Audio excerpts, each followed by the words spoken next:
That echoed. I don't like this. echo. There we go. I heard that too, though. Yeah, fix There your we go. sound quality. Jesus, Red Baron. How's that? No, I took the headphones off because that hurt. Chris Massey, do you have a toast of excellence? I have one. It's kind of a weird one to Trent Richardson to 3 continue touchdowns. to continue to have one of the most puzzling stat lines that I've ever seen. Leads the league with six touchdowns, but only has 2.3 yards a carry. So his NFL career. Yeah. That's pretty. I mean, he was just kind of like the power goal line guy, anyway. Had no vision though. Yeah, Solzay? he's coming back. So my toast of excellence is to one Robert Kraft. Boo. No. Did you see the fake movie poster? Danny DeVito is Robert Kraft coming this summer. That's funny as hell. That guy Also, the picture of Tom Brady dressed up as a woman was pretty Hilarious. deserves credit. Hmm? He deserves credit. Good for him. He's gonna get a slap on the wrist, pay a big fine, whatever. And have a lot more money to. I just like anybody that's like talking about it and like nothing's gonna happen to the Patriots. Like everyone's just like, oh, take their like you can't hurt the team for something he did. It's not like he was like Spygate or anything like that. Like he broke a law outside of football. He's gonna get in trouble personally. Like everyone's like, oh, take their draft picks or suspend Tom Brady. You can't suspend Tom Brady because Robert Kraft fucked a hoe. It doesn't work that way. Well, that's the thing, otherwise every starting quarterback in the NFL wouldn't be playing. the NFL like can fine him. They can't pull picks and stuff, but they No, can't. they fine can. him. The NFL can fine him, but they can't that's what I mean. penalize the team. My toast is to Ja Rule for giving arguably the greatest halftime show we've ever seen. I don't know. Did you guys see this at all? Yeah. Idea. It is the funniest thing I think so far Brought of a 2000 2019. rapper out for 90s night. I like when he comes. You guys ready? Guess not. Guess not, huh? He's fat now. Oh, it's so I still funny. love that 50 Cent. Like whenever he does a concert, 50 Cent buys out the first 3 rows. So nobody can sit in them. 50 Cent keeps the beef real. Red Baron. Not a very good one. I just saw this and I liked it a lot. You ever see it was on Bleacher Report? They like a wedding and they did like I don't know, it was the best man and Oh, the Choke slammed him. Choke slam him to Yeah. the table. not really sports related. Kind I of just thought watched it was that in funny. the car on the way here. All right, crack him. Not wasting any time today.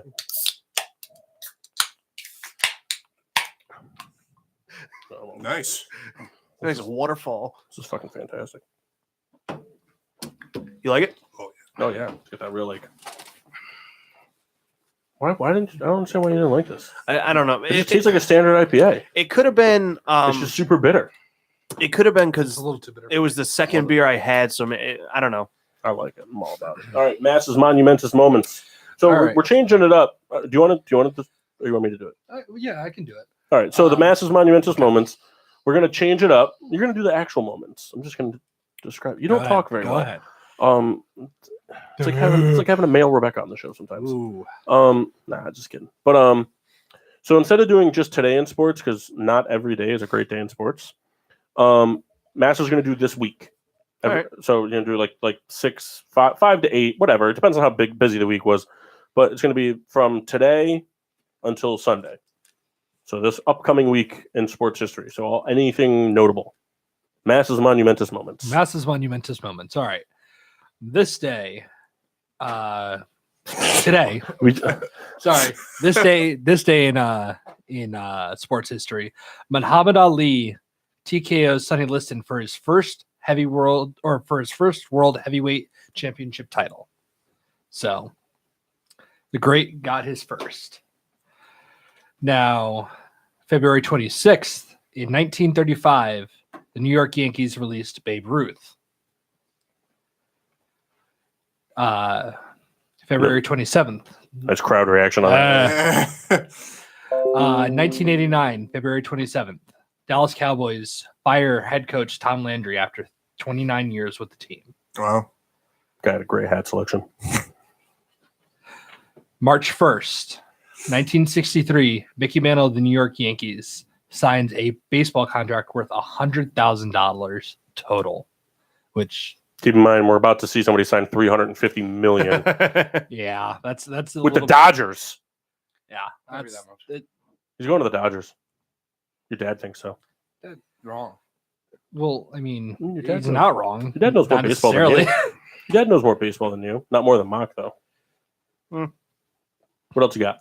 March 2nd, 1972. Hank Aaron becomes the first baseball player to sign for $200,000 a year, which, that's less than 10 years, but that's still a pretty significant jump. Still a lot more than I'm making. Yeah. All right. On this day, March 2nd, 1969, New York Yankees legend Mickey Mantle announces his retirement. Finishes 18-season career with 536 home runs and a 298 batting average. Average. I'm saying Cespedes is going to do the same thing this year. In 3 games played. All right. He might. This one If was he could walk. of particular interest to the Riddler, and this one is probably the most significant out of all of these. 1962, March 3rd, Wilt Chamberlain scores an incredible record 100 points in an NBA game. How many assists? None. You know when he scored 100 points, there was still like 8 minutes left in the game, and he said that he wasn't going to score anymore because he just didn't think he needed to. Well, Like he could have dropped the $150.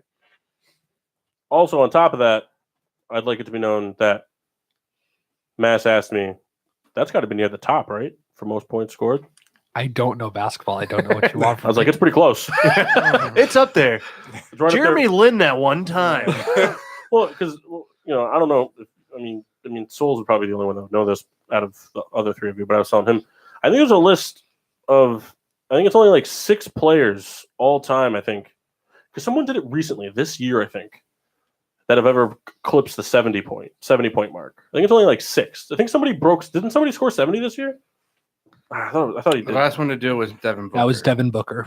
I think it's only like 6 though, like 5 or I don't think there's that many. I know Jordan didn't do it. Wilt Chamberlain, Kobe Bryant, Yep. David Thompson, Yeah, there's always weird guys on this list. It's like the Nick Elgin Foles Baylor, David Robinson. Oh, yeah. and- and Devin Booker. and Devin Booker. Those I are forgot the David 6. Robinson did it. He also had a quadruple double. That would have Damn. been great to have in FanDuel. All right, Masses there it is. Monument and most. All right, yeah. There it is. Alliteration for the win. All right. Congratulations, Mass. I Thanks. like that. Appreciate We that. need more like chatter though, as much as you reading. I was trying to get everything shared and set up from our pages. Share it later. Don't share it later. You should share it now. No, you share it later. You gotta talk. Otherwise, I won't listen. All right. Anyways, Yeah. A random NFL player. Oh yeah. Yeah. Kendall's favorite thing of the day. I just like it. It's guaranteed football talk. Well, We're my not talking, favorite if we're not talking football, Kendall's bored. that's not true. I used to do a trivia question that was ex-nade. Do you want to do the trivia question again? Nah, we got a system going now. Don't fix it if it ain't broke. All right. I was looking at my saved things because I always save them. The person I want to do, and there's a picture of there's a video of Stone Cold Steve Austin dancing to Rick Astley. Now, there are headphones everywhere, and Rebecca's sitting here with her iPad really quiet, held up to her ear.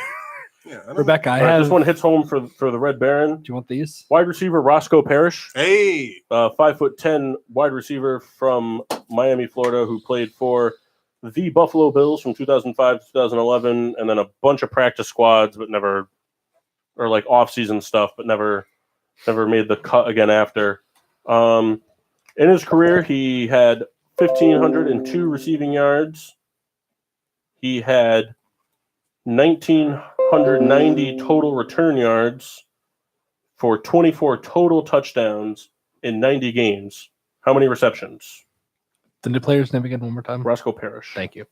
He's gonna Like look for it up six- real quick. Played for 6 years. Very injury prone. 6 years, 1,500 yards, 24 total touchdowns, return man and wide receiver. How many total receptions?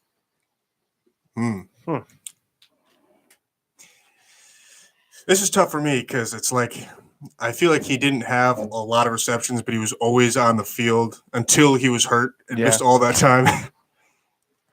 Other real great analysis. Yeah. Well, like you said, he was always a return guy, and then he was I don't know. He was a number 3 receiver, maybe. 82. Okay. 95. I'm gonna go with 121. 186. All right. As per rule implemented a couple weeks ago, to full around the horn, everybody was way off. 301. God damn it! Wow. I'm gonna Wow. go in the 300s. Slot receiver. Yeah, I don't know why. It's like Everybody like the aimed Edelman so thing. low. He was like the Edelman thing. Just beat the guy off the line, caught the ball for 4 yards, and was tackled by a linebacker. So it was really the yards that were getting me because I know he was hurt, but like 6 years, only 1,500 yards. But That's what I'm saying. He didn't. He caught a. Yeah. oh well. Still one of my favorites, though. That's not true. Wish he played longer, healthier. Poison. Not looking forward to this. All right, Red Baron. That's not great. I don't have to do this because I did the trivia. Well, I was.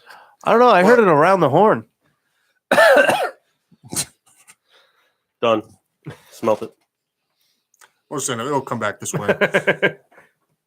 But I had an idea, and it was something that I was like, hey, we're going to do something with NBA players and do kind of like a Yankee swap thing. I think, and I had a tough time coming up with a good concept, so I think we're going to put it on ice for now. I talked with the Riddler over the week, and I thought it's kind of like a supplement thing for the time being.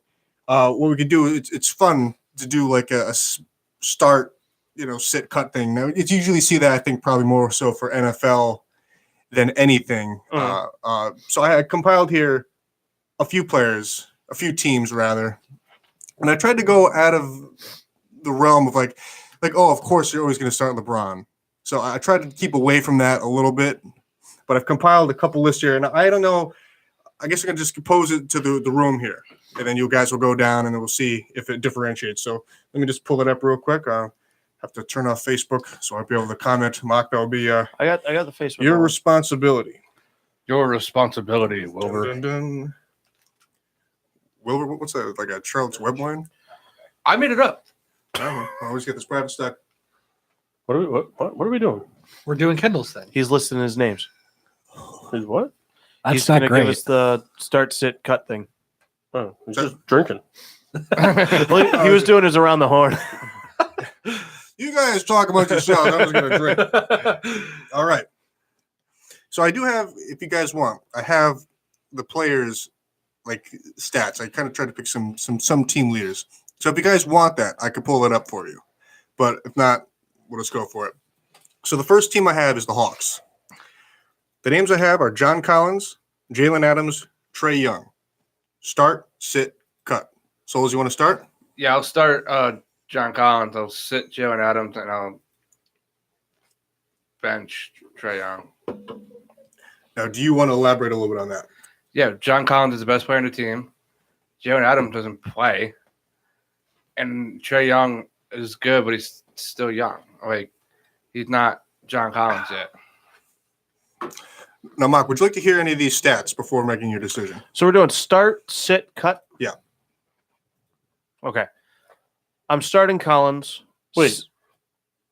We're doing all the same team? Well, we can. Are you giving him a new team? No, I was going to go down the So line. yeah, we're doing all the Oh, okay. same team, and then we'll move on. Unless you want to, I could go. No. We'll just do it this way. So I'm starting Collins, sitting Trey, cutting the third guy. Forgot his name. Jalen Adams. Yep. Mass? I'm Googling.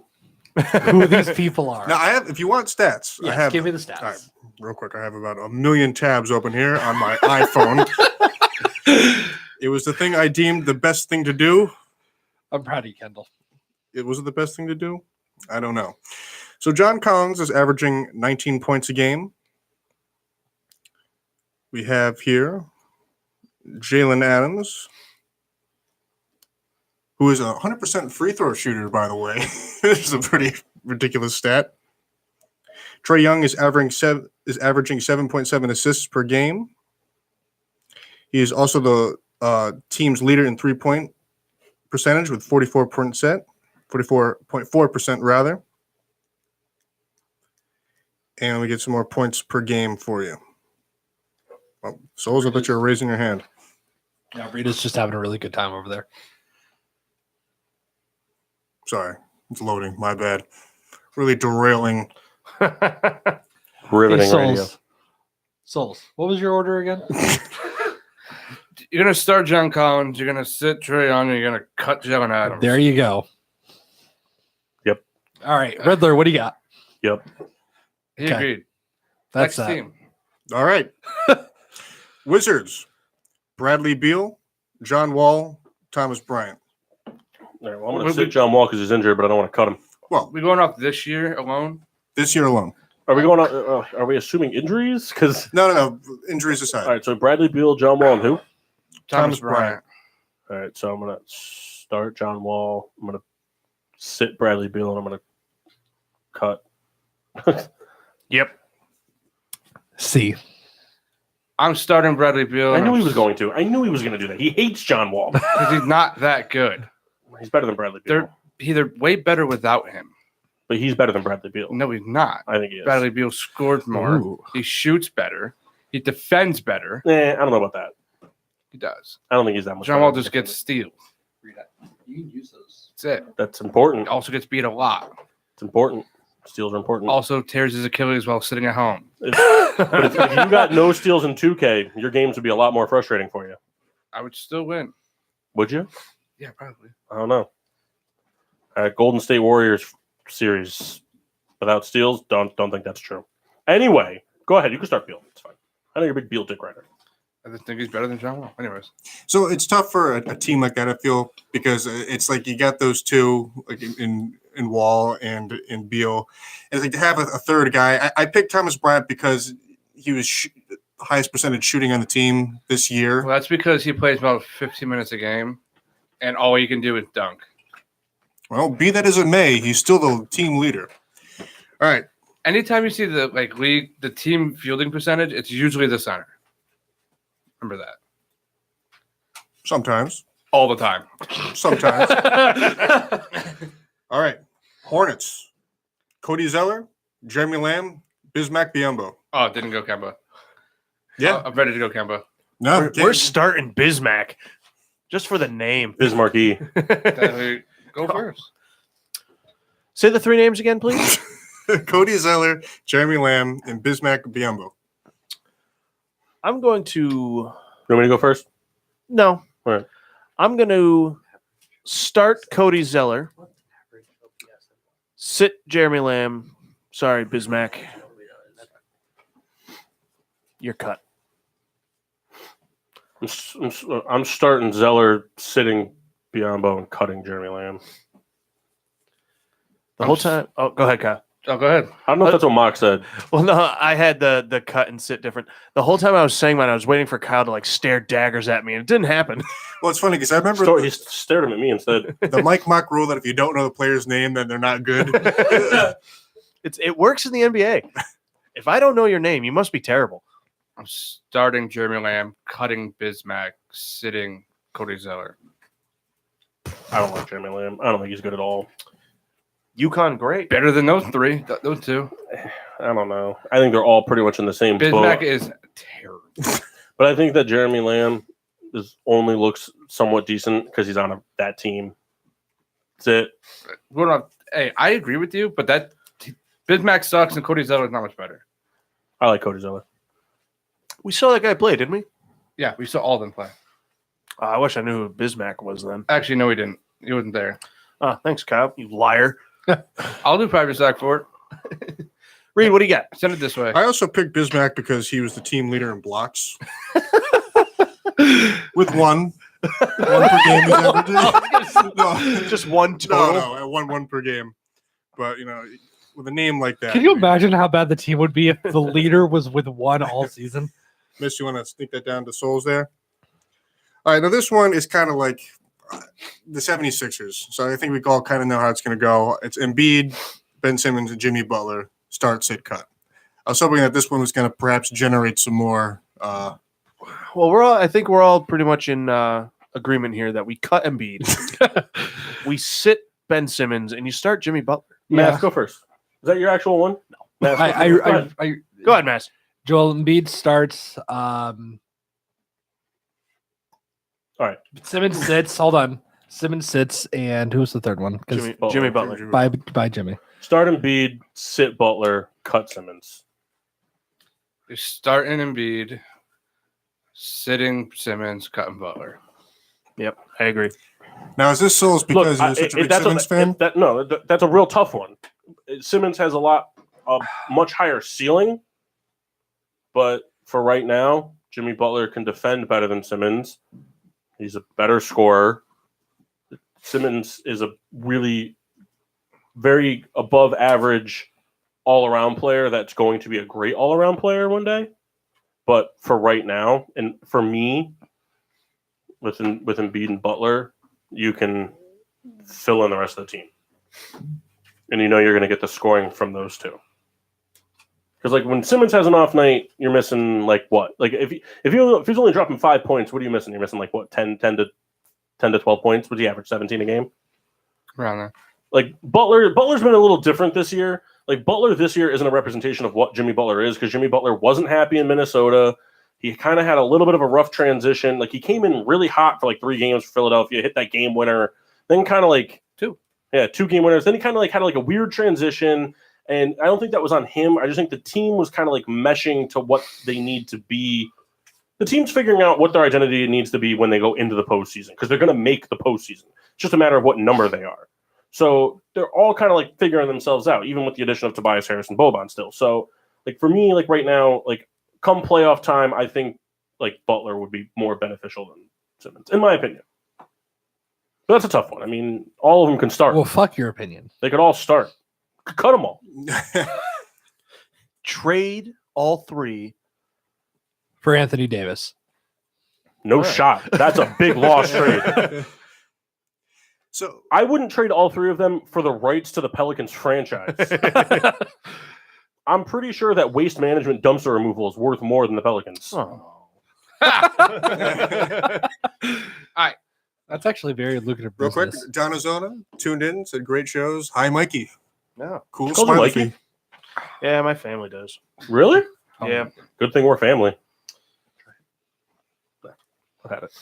Now, that's another one we've done probably a million times, but Warriors, Steph, Durant, Thompson. Start Durant, sit Curry, cut Thompson. Yeah. Yeah.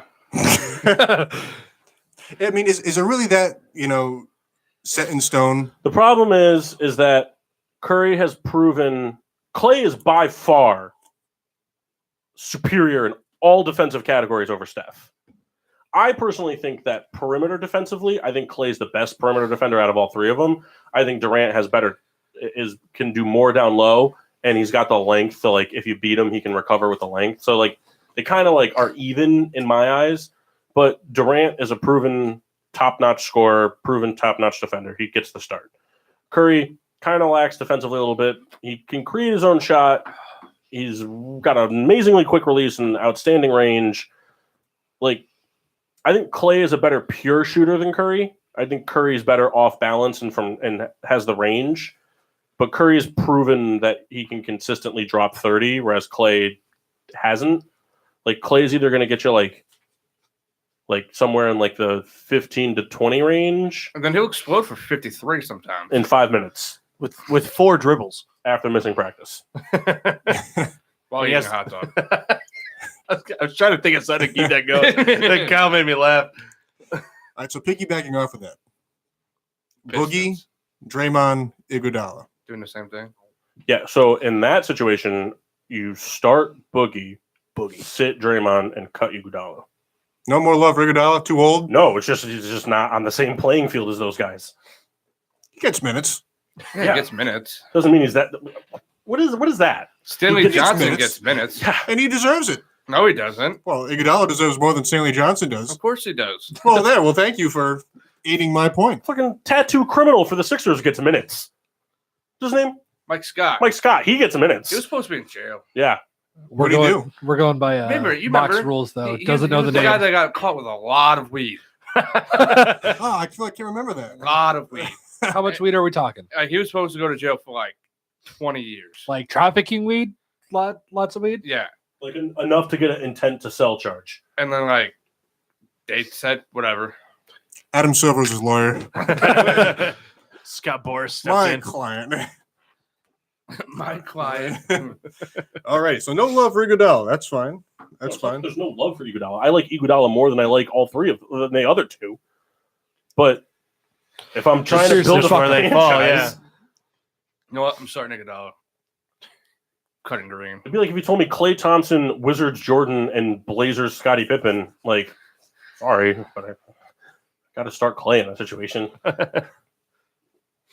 Sean Kemp. Matt Kemp. Sean Kemp Sonics. All right, well, I have Houston right now, but I had a typo, so I'm just going to correct it right this second. All right. PJ Tucker, Kenneth Faried, or Clint Capella. Starting Clint Capella. You're cutting PJ Tucker. I'm sitting Kenneth Faried. I'm starting Kenneth Faried, sitting Capella, cutting Tucker. Kenneth Faried's been killing it ever since he landed in Houston. I tell you, as Kendall was reading those names, I was waiting for the name I knew. I'm starting Capella. So it goes from I don't know any of them to whatever Kyle says. I know Capella. No, what were the other two? I know one was PJ Tucker. Who was the third name? Kenneth Faried. He's getting set. Tucker's gone. Wow. Take that. What if I threw Chris Paul in the mix? You cutting him? Chris Paul, out of here. Too No. old. Go to the Pelicans. Matt, Riveting radio. Give me the names one more we're time. waiting for you. So PJ Tucker, Kenneth Faried, Clint Capella. while you ponder, Jeffrey Allen on Facebook, I think we're talking about the guy in the Sixers that he said should have went to jail. He said that he didn't like cocaine, just likes the smell. Sorry, go ahead, Matt. Start Capella, Sif Reed, cut the third guy. There it is. Bye-bye, PJ. Because like PJ Tucker is like he's good defensively, but he gets you 3 points a game. Not most nights. I'm sure he averages like 7. But like there's a lot of games where he's just like nothing. It's kind of annoying. Well, does he do enough defensively to make up for it? Not really. Oh, okay. You say it's annoying as a FanDuel user? Is that why? Correct. There's always a reason. You need a cheaper guy. He's usually there. At that point, you're just looking for minute guys. And hopefully something happens. What's an average price for him? It's like 2,800? 48. $75. Yeah, the lowest you can go is 35. Fucking guy plays like 30 minutes a game. Really? I thought I bought players there for like $2,900. No, Kendall, that was the case. I would have a lot more stars on the team. Well, I have a question. We're talking FanDuel here. Can you set up like private leagues in that? Yeah. We should do that. Like dollar buy-ins every week. I'd do it. Why not? We don't have a choice. I'll set it up tomorrow. It's not very nice. That gives me something to do. And it works out for Souls and I because we've already got money in it. now, Souls, are you like a broker? Like, if I just pay you cash, can I do it that way so I don't have to give a card? We can talk about it. All right. No. I'm feeling good If about I'm it. charging you $2 every time. Charging you The thing is, though, is like Kyle would still have to enter a card. Yeah, just mine. Yeah, but you have to create a whole new account. So you're gonna create an account No, for I'll Ken. just use it under. I'm willing to No, create because that you have to inconvenience. create an account for him to put his team in. Because it I'll would do be two teams. We'll put 2 teams in. I think we should make all of our accounts with Kyle's card. Next team, please. I got a lot of money tied up in gold, so it's hard for me to. All right, Ron Swanson. All right. The Jazz. Ooh, Rudy Gobert, Thabo Sefolosha, Ricky Rubio. I know 2 of those names. Okay, I'm starting Rudy Gobert. Cutting Thabo. Sitting Ricky. Just because Rudy's way better than all of them. Thabo barely plays. Ricky Rubio, it does enough to come off the bench. Yeah. Yeah, I had the same lineup. Same. Yeah. You kind of like picked like what would you rather get? Like, would you rather get a C-, a D+, or an A?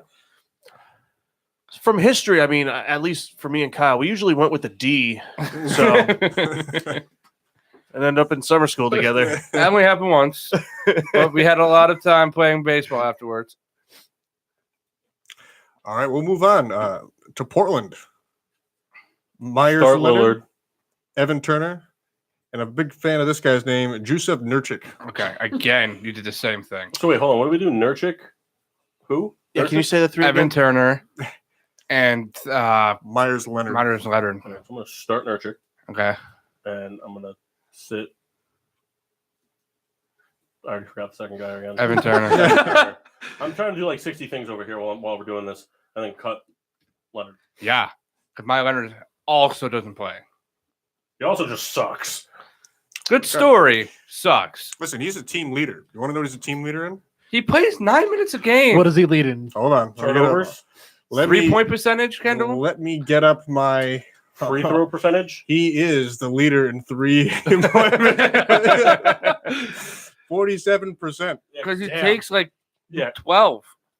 That's all he does. Well, he leads in field goal percentage too, 54%. Because he doesn't play.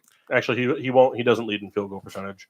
NBA.com or whatever stat thing you're looking on will have it listed as the top, but he won't make enough field goals to qualify for it. Well, you know what? He's going to lose that because all the other players, even Ennis Cantor, is going to end up beating him. So sorry, Myers. Ennis Cantor's good. Did you see?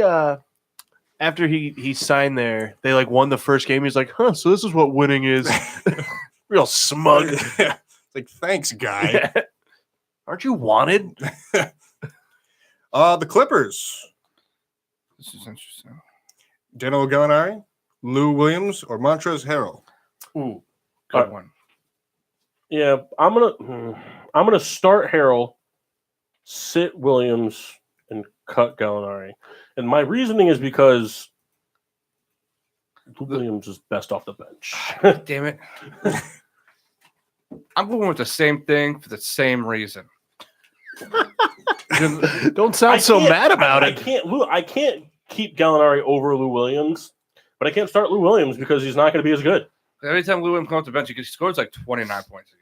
Yeah, he's like Ben Gordon. That's not true, but See, I got to it's a keep lot of Gallinari. I know his name, so he's got to be good. You don't know Williams who's is out. You don't know who Montrezl Harrell is? Nope, don't know him. But Right, you guys so said he should start. So There goes your if I don't know him, he's not good thing. Gallinari sucks. Put it in. why does he suck? He's not that good. Kyle, if I know his name, he's got to be good. No, he was You in know Nick. Omar Sheik. But that's the only outlier. He was in Nick. Do you know Joakim Noah?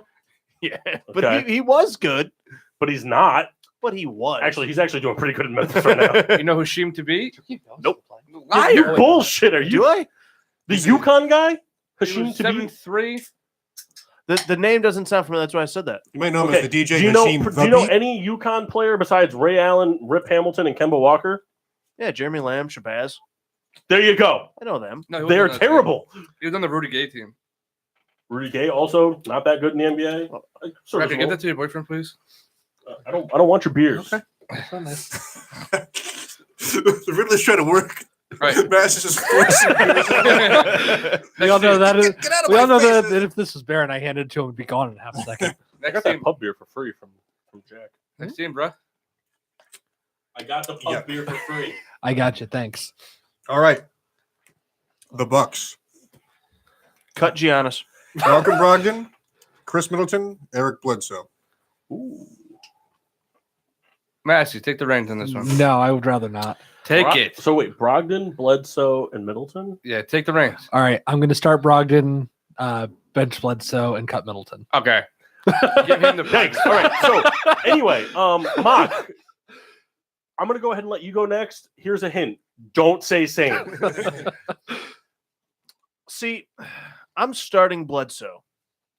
And it's because I think it was last week, me and Reed watched a Bucks game, and Bledsoe No, you played. didn't. You watched 5 minutes of a Bucks We game. watched the first quarter, and Bledsoe had a very good game. He had a very good quarter. So I'm starting Bledsoe. I'm going to bench Middleton and cut the third guy. Okay. Paul, You're gonna start Middleton. You're gonna bench Bledsoe, and you're gonna cut Brogdon. I do the Oh, way come around. on. I was so Would you? close. Yeah. I'd keep Bledsoe. I like Brogdon more just because he's more of a defender, and he's a killer three-point shooter. 3-and-D. Yeah, like Yeah. he'd shoot I like just- 54%. I think that Bledsoe is more effective at creating his own shot, and he's scrappy. Can't go wrong with either one. No, it's a good. But you have to start Chris Middleton because he was an all-star. Yeah, you also can't cut Chris Middleton. You you don't have to start him. I mean, like I'll give you the BOD if you benched him, but you can't cut him. No, there's nothing you can say. Dimple chin. You know, You have a great dimple. I You have a great benched dimple on him your and chin. Kyle gave me a dirty look. I kind of wish Mass would get a piercing in his chin. like the like the ones Just like that a girls giant like ass- get in their back. Oh, just Or like a right giant here, right stud. on the Just temple. Do you have another one, Red Baron? I had one more that I was going to kind of do on the fly, and then I was either going to defer it to Souls or you if you had any. Okay. New York Mets. You seemed dissatisfied with what I just said I'm there. dissatisfied with everything you do. Oh, this is true. I got one for you. All right. While you do your research on that one. All right. Boston Celtics. cut Kyrie. All right. Ready? Here we go. Horford, Smart, Tatum. Starting Horford, sitting Tatum, cutting Smart. I agree. Fuck out Horford. All right. So, Fucking hate that but guy. he looks like an alien. I know, Kyle. Well, someone knows. All right. That's fair. I have As long as someone knows. As long as it's not only me that You knows. guys should have heard me during that Celtics-Sixer game. yeah. Also, the guys that were Fuck sitting behind Daniel us, Theis, too. the guys that were sitting behind us said that they wished the towel boy would cuck them. And it was hilarious. Fuck? Yeah, it was very funny. You don't know the history of the word cuck in this room. Dude, it was the funniest If thing. you ever decide to come on a sports trip with us, you'll be very Yeah. accustomed by the All time we right. leave Connecticut. Except for Jeff, because Jeff will be asleep until we get to Pennsylvania.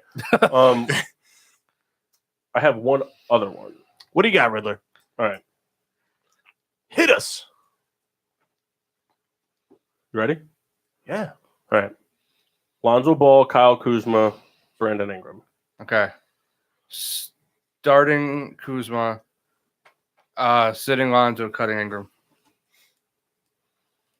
Lonzo's better defensively. Lonzo's going to get better as a ball distributor. I agree with you. I'm starting Ingram, sitting Ball, cutting Kuzma. I think Kuzma's better. I think Kuzma has a higher ceiling, but I don't think he's ever going to get there.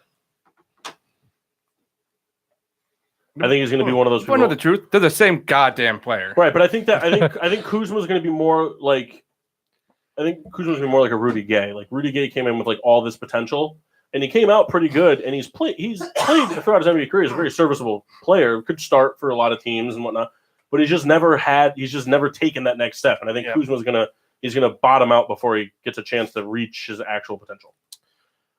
I agree. I start Ingram, sit Lonzo. But Cut Brandon Kuzma. Ingram wears those fucking leggings, and I hate when NBA players wear those fucking things. He's also Would you like, Especially when they wear white ones. He's Oh my 6'8". God. Would you rather than wear Could the you short imagine the shorts? fucking motocross stains and those fucking white leggings? Because they don't wear drawers on them. Oh, speaking of motocroft, me and Paul watched a couple races one night. Quads. Nice. Yeah. Sucked. Got How was rewarded. I think in the league they're called ATVs. Ooh. Bonus Also, point for anybody who knows what ATV stands for. Go. All-terrain vehicle. You said it first. Action Bronson. Tonto Voss. What? It's a Voss sweater for your kid. It sounded like a play of the line, action Tonto Voss. Kill. Yeah, that's a pick All sick. right, Hey, ready, Kyle? Or the group? This will be the last one for me. All right. Jawan Evans, Rashawn Holmes, Josh Jackson. Ooh. Let's start Josh Jackson. So you picked the worst players in the Suns. I did. Start Josh Jackson. Bench Rashawn Holmes. Cut the other guy. Yeah. Evans. And with that, Paul is correct. Cut all three. Done. First of all, Rashawn Holmes has nights where he's awesome. I know I'm a Sixer fan. He was a Sixer. We gathered that. Thank Well, you. a lot of people about gave me a look. No, I was trying to see what was happening on that tablet. I got one. I got one. I got one too. You want to go first or want me to go first? Rock, paper, scissors, go. All right, All right. Kyle, I'm thinking of a number between 1 and 5. If you're 9. within 1. All right, that's how I go first. All right. I thought you said you had it. I do. All right. De'Aaron Fox, Marvin Bagley, Buddy Hield. Nice. Starting De'Aaron. I'm Benching sitting Hield. Marvin. And Really? cutting Buddy, yeah. Marvin Bagley's going to be insane. Buddy Hield is my starter. It's because you know him. He was a Pelican. Almost bought his shirt because it was the cheapest one on eBay. Then he How much? realized they traded him. All right, was like I got one more. $11. I got one more before you can go because this one's just more for fun. All right, you ready? All right. Costa Kufis, Yogi Ferrell, and Corey Brewer. Oh, dude. Starting Yogi Berra. Yeah. He's Okay. for the name. Why? Hey, boo boo. For the name. Okay. Well, I'm going to start Yogi Ferrell because he's better than the other two. Thank you. But you're going to sit Corey Brewer because you have respect. Yeah. Yeah. And Kosta Kufis just looks dumb. Corey Brewer is going to be an awesome Big Three player one He was day. also a Sixer for a couple days. Corey Brewer is going to kill it in the Big Three. He played for the Sixers for 20 days. All right. So this one, I know who's going to get cut, but I have to pick a third one. I'm more interested in the other two. Drummond, Griffin, Reggie Jackson. All right, so I'm cutting Reggie Jackson. Yeah, knew it. I'm going to start Griffin and What bench Reggie Drummond. Jackson? Mr. October. See, Drummond's been so good since he called out the All-Star panel. Right, but my thing, Wait, was he the guy that like cried because he didn't get in? No, that was Rudy Gobert. my thing is that you know exactly what you're going to get from Drummond. The surprise with Drummond, much like with Ben Wallace, Dennis Rodman, those types of players, is he might get you 25 points in a game, but they're going to be garbage points. Like, they're going to still be points, don't get me wrong, but it's going to be off of offensive rebounds that have been put back, or like a player almost committing a turnover and he just managed to be right place, right time. Like, more than that, he's not going to surprise you. Griffin's always going to get you the points, and if he surprises you, it's that he's going to play adequate. He's going to be adequate defensively. If he surprises you, he's going to have an elite defensive game where he's going to get you 4 or 5 blocks, a couple steals. And in today's day and age, Blake Griffin can stretch the floor. I agree with you that Drummond. I think Drummond is taking baby steps towards reaching his potential. I don't think he's not going to be one of those guys that just shoots out of the gate like a superstar. But eventually he'll work his way back into it. Because the problem too with Andre Drummond is he plays in a league where centers like him aren't as popular. When you look at Hassan Whiteside, when the fuck does he ever play? Every game except against the Sixers or something. Yeah, pretty much. Anybody have one? Mock? I do not. Mass? I do not. Okay. Souls? Wade, Ooh. Winslow, Richardson. They're all the same player. I'm still starting Wade. He still shows me that he can do it enough. Keep Winslow, cut Richardson. Other way. All right. It's fair. Markkanen, Levine, Porter. Cutting Porter, starting Markkanen, sitting Levine. Yeah. Same. All right. Ooh, we're at the beach. Reddick, McConnell, Boban. Kyle's starting Boban. Kyle can't cut Boban. He can't do it. He has to, but he can't do it. You won't cut TJ, and you know you won't. I know. But it hurts you to say you're going to cut Boban. I'm going to cut JJ. No, you're not. You won't do it. Come on. I'm gonna Realistically? Realistically, no, but my mind. My I'm mind's cutting made up. Boban. I'm starting JJ, but I'm benching McConnell. But McConnell's very close. Moses Malone, Julius Irving, AI. Okay. Starting Irving, sitting Moses, cutting AI. Tell you, the Sixers fan base has no love for Iverson. Not true. The other two guys were just better. And he's always drunk. We were there. They didn't even applaud him. He's at every game. He was at the game we were at. It loses the affection after the first 12 times. It shouldn't. You had Michael Bennett there who didn't even watch the game, and then he got a standing ovation. Mock, Asik, Holiday, Davis. Well, we're going to start a Seek. That is split everywhere. No, Davis, Holiday, a Seek. Start sick cut. All right. Mass, what team is he? Raptors. Raptors. All right. Big Toronto fan over here. Great. Name your Vince top Carter, 2 favorite players. DeMar DeRozan, Kyle Lowry. I just want to see what you have to say. Don't think about it too much because you don't know who any of This those guys one's are. easy. Is it? Not really. Yeah, no. Okay. Can you, Well, I mean, I know what I would do, but can you give me the names one more time? Sorry. I was Kyle Lowry, a point guard, DeMar DeRozan, a shooting guard / small forward, and Vince Carter, a shooting guard / small forward. keep Carter. Bench Carter or start? Start Carter. Cut DeRozan, and I don't remember what the third one was. And you're going to bench Kyle Lowry? Yeah. That was wrong. Okay. That was the wrong answer. I think it was the wrong answer. Do you think it was the wrong answer? What are we talking about, like today? No, like as Raptors. Oh, today. Yeah, you're wrong. No, Raptors career. I still think he's wrong. You're going to cut DeRozan over Lowry? Oh, I thought he cut Lowry. No, he cut DeRozan, bench Lowry, started Carter. Yeah, you're wrong. As Raptors, I start DeRozan, bench Carter, cut Lowry. Because Carter was explosive, but he didn't really develop a shot till he was in New Jersey. I'd still start Carter. So I at least got Kendall, that part right. Langston Galloway, Ooh. Eddie House. Oh man. Ron Baker. No. Langston Galloway, Eddie House, Ish Smith. Ooh. All right. Starting house. Benching Ish Smith, and I'm cutting You know what Langston I Galloway. mean, that's the right thing to say in their primes. But you know what the funny thing is Eddie House was a Celtic yeah. and won a championship as a Celtic. Paul. I know. All right. Derrick Rose. Nah, wrong. I thought you were going to go Miami Heat, Jason Williams, Miami Heat, James Posey, and Miami Heat, Gary Payton. No. What do you got, Souls? Keep it Derrick James Rose. Posey. Yeah. Timmy D. Timmy D. Yeah. Duncan. Oh, I thought you were talking. I was thinking Bulls. I was like, what the fuck are we talking You about? don't here? remember Timmy D Yeah, Timmy. I got nothing. from the 07 Bulls? All right. So Tim Duncan, Derrick Rose, in his prime, I'm assuming. Oh, yeah. Okay. And we got A quick talk in the microphone. Tracy McGrady. Which Tracy McGrady? Orlando. Orlando McGrady. Was that the one that kicked the ball into the stands? Start Duncan, bench Rose, cut McGrady. Houston McGrady. Same. New York Nick McGrady. Start McGrady.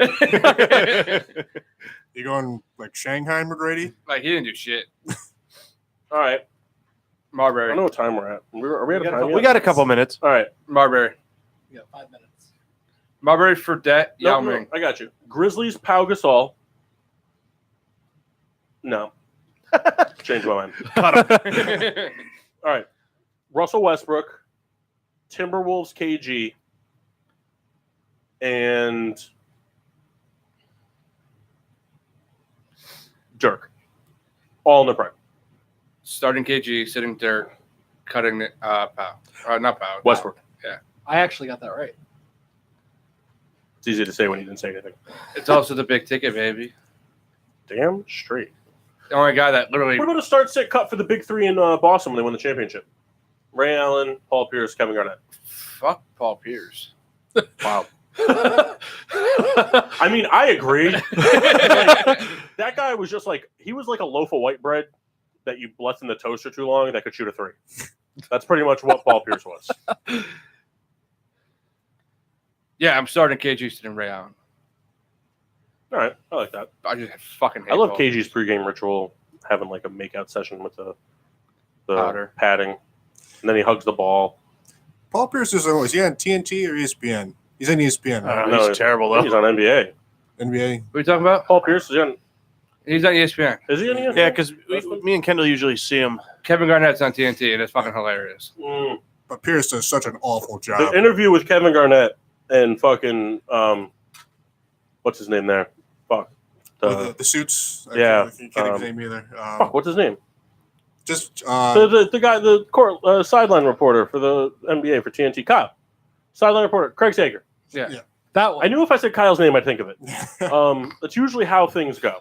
The fuck did I eat for breakfast this morning? Kyle, Frosted Flakes. That's right. Yeah. So that's so funny. You're gonna take this whole suit and you're gonna burn it. Is that a thing I can keep? No, not a damn thing. You're gonna keep. You're gonna shoes, coat, drawers. You're gonna take it home and you're gonna burn it. That's so funny. Him and then Sager and Popovich, always great. Greg Popovich. Just him. He starts. He starts. Yeah. He starts, right? He's a gorgeous man. Yeah, he is. All right. He's part of the Polish Bulls, mob. Phil Jackson. Got him. All right. So we're done with that then. All right. We'll do a different one, I guess. Okay. Eric Spoelstra, Steve Kerr, and Cleveland Cavaliers Larry Brown. Cutting Larry Brown. I thought you were going to say Larry Bird, and I was like, when was he a Cavalier? No way you're going to cut Larry Brown. I am. It's not Steve Kerr's team. Doesn't matter. It does. He still won all the rings for him. Yeah, but Mark Jackson also would have won those rings. Eventually. But also, I think Eric Spoelstra is one of the most underrated coaches in this game. He is. Because, he had the big three, but he was able to keep that team relevant while they were out. While they were not important. They were just relevant. Like 8 seed relevant. Yeah, but like in the East. When they lost Bosch, they lost. But 8 seed in the East. Being 8 seed in the East is that like, not good? I think he's no. I'm 99% sure that Kyle and I could go coach a park and rec team, and they could get 8 seed in the East. Okay. I wouldn't go that far. But it's pretty close. We might make a 10 seed. We'd be better than the Hornets. Oh, yeah. Shout out Kemba. And the Bulls. Shout out everyone. Kyle wanted me to help him coach a basketball team. I was like, it's not going to go well. All right. Chicago Bulls, Dennis Rodman. Chicago Bulls, Horace Grant. And Chicago Bulls, Steve Kerr. I'm doing Rodman starting, Kerr sitting, Grant cutting. Guy wore goggles, dude. That's why I didn't like him. He looked like a fish. Did you hate James Worthy, too? He looked like a fish. Wait, but you don't hate the goggles because you can't hate Captain I don't hate Kirk. the goggles. I hate the guy that wore the goggles. Oh, all right. That's fair. All right. Well, we're going to go to break on that note. And he's a fish head.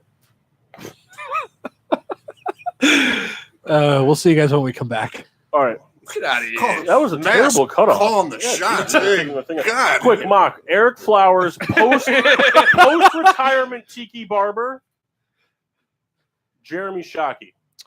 As, like, favorite players kind of thing. Not favorite players. Like, no. So, but, like, I mean, so Tiki Barber after his comments. You know, I'm still putting Tiki first on that list because I met him and he signed a football for me. Then Jeremy Shockey. He got a cool tattoo. And he played well for the Giants. And then Eric Flowers goes, fuck that guy. Forever. Can't wait for him to make a Pro Bowl next year. It's going to be terrible. It's going to be awesome. Yeah, Jacksonville. But I thought they cut him too. No. Not yet. Not yet. He's going to make they did. Spring training. Spring training. Yep. All right, we're going to go to break. We'll be back in 5 minutes. And I believe Souls has a question to pose when we come back. It's a very big question. Is it a big question, Souls? Yeah. We'll see you in 5 minutes.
Yeah. And Mock. Maybe not Mock. Mock's the king of the douchebags. King of them. What makes him king? Because he's not here. Fair enough. You don't He have to like the was answer, here, but it's the but he right answer. left, so he'll be back though. He'll be back. Maybe. Yeah. So we're back. We hopefully if you're just joining us, you missed a riveting sit segment from the plane master himself, Fred Barron, Yeah. and it was good. I liked it. Oh, you could work out some kinks for sure. Yeah, whatever. It happens. Cracked a new beer from Beard Brewing in collaboration with Pipeworks Brewing called Dogs versus Shinobi. Just Ninja Dog versus Shinobi Warriors. Obi-Wan Kenobi, you're my only help. All right. Okay. Private stock that one, bro. So we're back. We got all kinds of stuff to talk about, but a big story right now, in the midst of all the fun NHL stuff that's happened in the past 24 hours and NBA spring training. It's underway. Anyone here excited? Kyle. Yeah. Kyle is. Anybody watch their team play a spring training game yet? Oh, Yeah. Kyle. Souls, yeah. Three of them. Anybody watch more than one? No. 3 of them. Anybody watched all of them so far? No. Nah, I missed yesterday's. Would you have watched it? Oh, yeah. Yeah. Actually, I missed today. Not yesterday. Spring training is a fun time, right, Kyle? It's a fantastic time. Got the kids. Got to see what they're all about. Your top prospects, Mm. And that's why we're doing a little bit of spring cleaning ourselves. Wow. How long were you preparing that line? Long time. Kyle just created that line right now. I'll take Kyle this. doesn't think anything through it. No, that was a great line. Don't even take the private stock. Yeah. What you should do is you should dump some of it in Mock's beard and ruin that really expensive beer. Let's get this underway, fellas, huh? What are we getting A underway? little bit, though. What do you got in mind? Get off my ass, bro. Just by the arm. I got it. All right. That's I how just got don't do it. that. You can't do that. What do you got for us, Souls? Well, I told you guys, we're doing a little bit of spring cleaning. We're getting rid of some of the old stuff. We're bringing in some. We're going to keep some of the new stuff. Kind of playing a little GM, sort of. Kind Kind of. of more manager. More manager, GM type. Somewhere in between, like Yeah, you know what I'm GM's saying? son, who's You know got a what I'm little bit of saying? pull. You know what I'm saying? This, Yeah. character, a little Yeah. bit of experience. You know what I'm saying? Working on novel there. Woohoo! Mickey Mouse. My God. So we're excited to do this today. At least I am. I didn't care less if they are.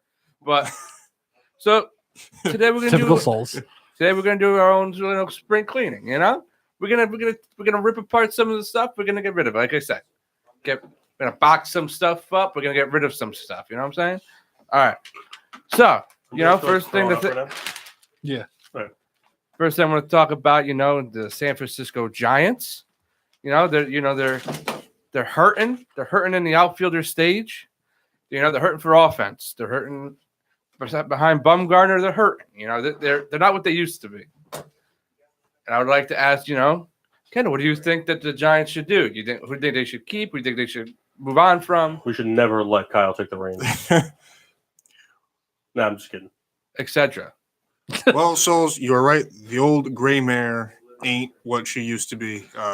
Team that won 3 championships in 6 years. In 6 years, a dynasty in itself. Team's kind of old. Oldish. Oldish. They're trying to get younger. So for a prospect who could break through in 2019 is 24-year-old right-hand pitcher Sean Anderson. Basically, he's played about 4 years in the various developmental teams that are in the Giants system. This past season, he was 8-7 with 127 strikeouts. Gets a lot of grounders. His fastball is kind of around low to mid 90s. In his secondary pitches, he throws a curve, low 80s, very, very typical. Here's a guy, he's not particularly special, but he's consistent. So he's somebody who can go into that bullpen and be a great middle reliever and can kind of shore up. Not that that's a bad bullpen, but like we said, it's old. So somebody who could, foreseeably will be up this year. He's got the experience. I think he'll fit in very well, and I think we'll be able to see him play this year. As far as kind of on the flip side of that, is a guy like Tony Watson. Been there a while. I want to say he's been there for 4 years prior. This I'd have to double check. Souls, you're grabbing the private stock. Rebecca, give that to your boyfriend, please. Why do you dislike my? He was there for a year, Ken. You forget that he was a pirate. Yeah, but I thought he was there for more than 1 year. I know he was a pirate. He was not there for more than. He wasn't there for 4. Did you just call him Ken? All right, so let me retract it. I think he's been up for about 8 years. We'll call it about 8 years. Okay, well, I'll give you that. So, but I'll take that back. he's 34, kind of on. I want to say that not the tail end of his career because he's a very serviceable guy, but he's got 1 year left in his contract. He's somebody that hey, we could deal this guy. He's not a guarantee as far as I'm concerned. He's been consistent at times, but he's never been great. He's always been a middle of the road guy. He doesn't really have a lot of wins or a lot of blow me away stats, but he's been consistent. But at the same time, if the Giants are looking to go a different way and they can get someone for him, I could see him gone. I kind of disagree just because I think that Tony Watson is exactly what they need. He's a ground ball pitcher in a big ballpark. I know it doesn't matter, but I just feel like he's serviceable for that bullpen. At least a guy that could get them if he plays well enough. Maybe get traded later on in the year. Definitely not cut right away. I wanted to jump back about Sean Anderson real quick. I wanted to mention this before. It's not guaranteed that he would be a bullpen guy. There's actually hopes that he could end up in the rotation. It's kind of like a 3-4 guy. And that could be hopeful. It's kind of like we said. We don't know how long Bumgarner will play for. We don't really know what that rotation is going to look like in 2 years' time, whatever. And if that's somebody that comes up and is ready to go, perhaps he finds him as the number 3 and kind of maybe an anchor in that rotation. So I was very hopeful that. I know you mentioned a little bit about the outfield, but I kind of just focused on the pitchers for the Giants. All right. Now we got the Texas Rangers. They're a team that's in a tough spot. They have a lot of things going on that they need to figure out. Paulus? Texas Rangers. What? Texas Rangers. Okay. Well, first things first. They need to make a trade with the Rays for Jimmy Morris because that guy needs to be near his family. No. So Texas Rangers, just kind of thinking through the roster. Somebody think about right off the top of the head that's gonna get a lot of fielding time or not fielding time, but a lot of field time in spring training is going to be starting pitcher Brock Burke. He's a 22-year-old prospect. He has yet to play in the majors, obviously due to his age. He's a promising talent, and he might get a mid-season call-up. But I foresee him being sent down for the start of the season. I don't think he's ready to be up yet. He's a promising young talent. Like I said, he's got a good range of pitches. He's like I said, promising. He's got a lot of trying to find the punch. He's got a lot of upside, strong ceiling, but he's not there yet. But like I said, if the Rangers, they struggle, they need, injuries obviously always play a part, but if they struggle or they need something to change in the pitching world and they don't, there's nobody worth trading for, I could see them calling him up, maybe get him a little bit of exposure.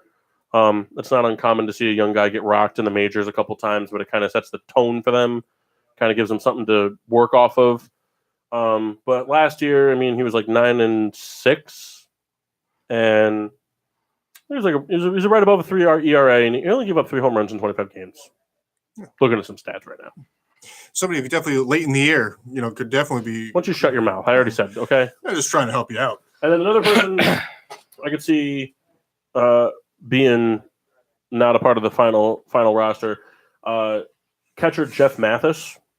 He's 35 years old, so he's obviously on the upside of age. but it's just that, Isaiah Kenner-Falefa, how do I say it?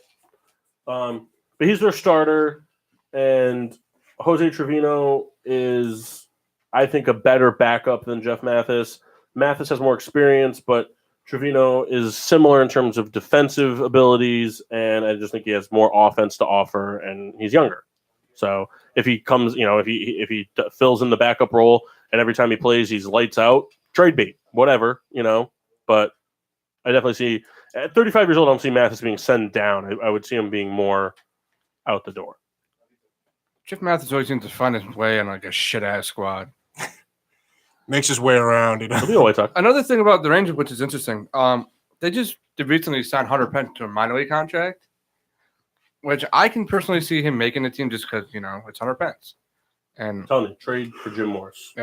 He can play right field for them. He could DH for them. What's going to hurt? He can be able. If he plays well, you trade him. He's right. One of those candidates. Then we'll bring him, back to the National League a little bit. We'll go with the St. Louis Cardinals. They're a team that's on the rise. They just acquired Paul Goldschmidt. There's not many holes on the team to fill, but there's still some. And I believe Mock.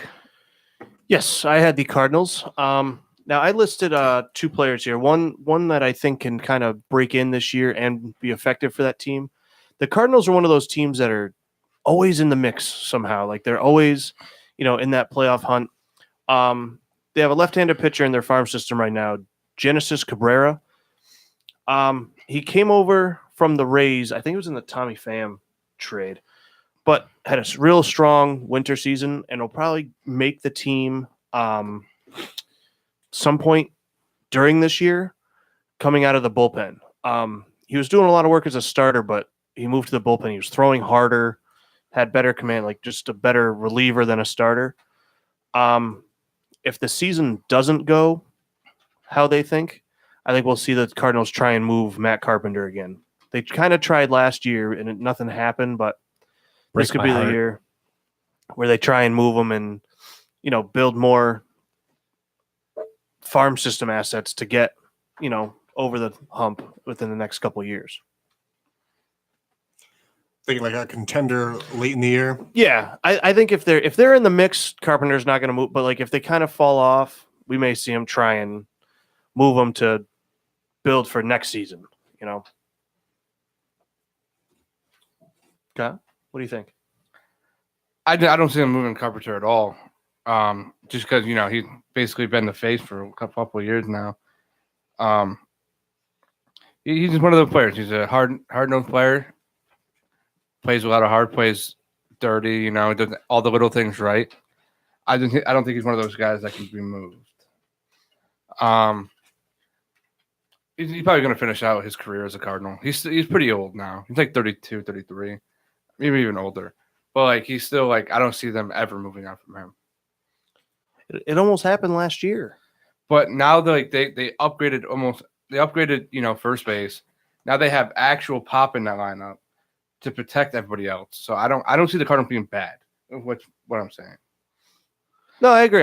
They're never bad. They're always somehow in the mix. Always. They're always in the mix. And we'll stay in the National League. We'll go to the Nationals. A team that has a lot of firepower and offense, but they're losing their superstar outfielder, and they're losing a lot of offense. Well, Harper's a superstar now, Kyle. Star. He's a star. Matt? Speaking of losing Harper, I really think that's one of their biggest spots to fill. And I think Mouse, let's get you in front of that mic. is that better for you? Perfect. All right.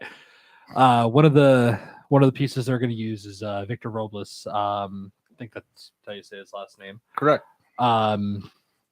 He's done well in his limited season. When he was playing AAA ball in Syracuse, he had a 278 average. He only had 14 on bases, but he was hampered by I think it was an elbow injury. But with Harper being gone, you're going to see him start stepping up to the plate. Limited. He was going to step up anyway. What? Gotta step up to the plate. He ended up playing major leagues for a couple games last year. He was, I think he had 3 steals over 21 games, hit 3 homers.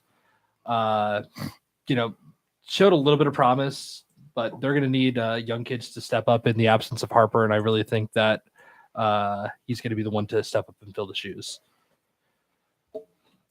Robles is definitely the guy that's going to come up. He should have been up a few years. They chose to go with Soto. Right call. It would have been Robles if he wasn't hurt. So that's what that is. That's all I have to say about that. And then we'll take Moving on. we'll take our town to the American League again. We've got the Twins. No doubt in my mind, I believe that Nick Gordon, D. Gordon's little brother, is on the roster this year. He's going to start a shortstop. He's going to be a bat leadoff. He's just as fast as his brother. Hits a little less for average, but he's young. He's 20 years old. He'll find his groove, like maybe during the halfway mark. Just what they have a hole for shortstop, even with the Marvin Gonzalez signing. Marvin Gonzalez can go everywhere, so that just helps him everywhere, I guess. God, I'm not laughing at you. Rebecca has Raw, and I turn over, and Kurt Angle's walking to the ring, and he's like 400 years old. It was just funny. I'm sorry. And then, in my opinion, that Martin Perez is probably going to get cut. He's been struggling for the last few years. 5 ERA after 5 ERA. Don't know how he sticks it in the majors. He had a point where he had like a 3 ERA. People thought he was promising. I don't see it anymore. Gets smacked around. That's the thing. Like when you have that prospect kind of pedigree, you get a little more leeway at times. You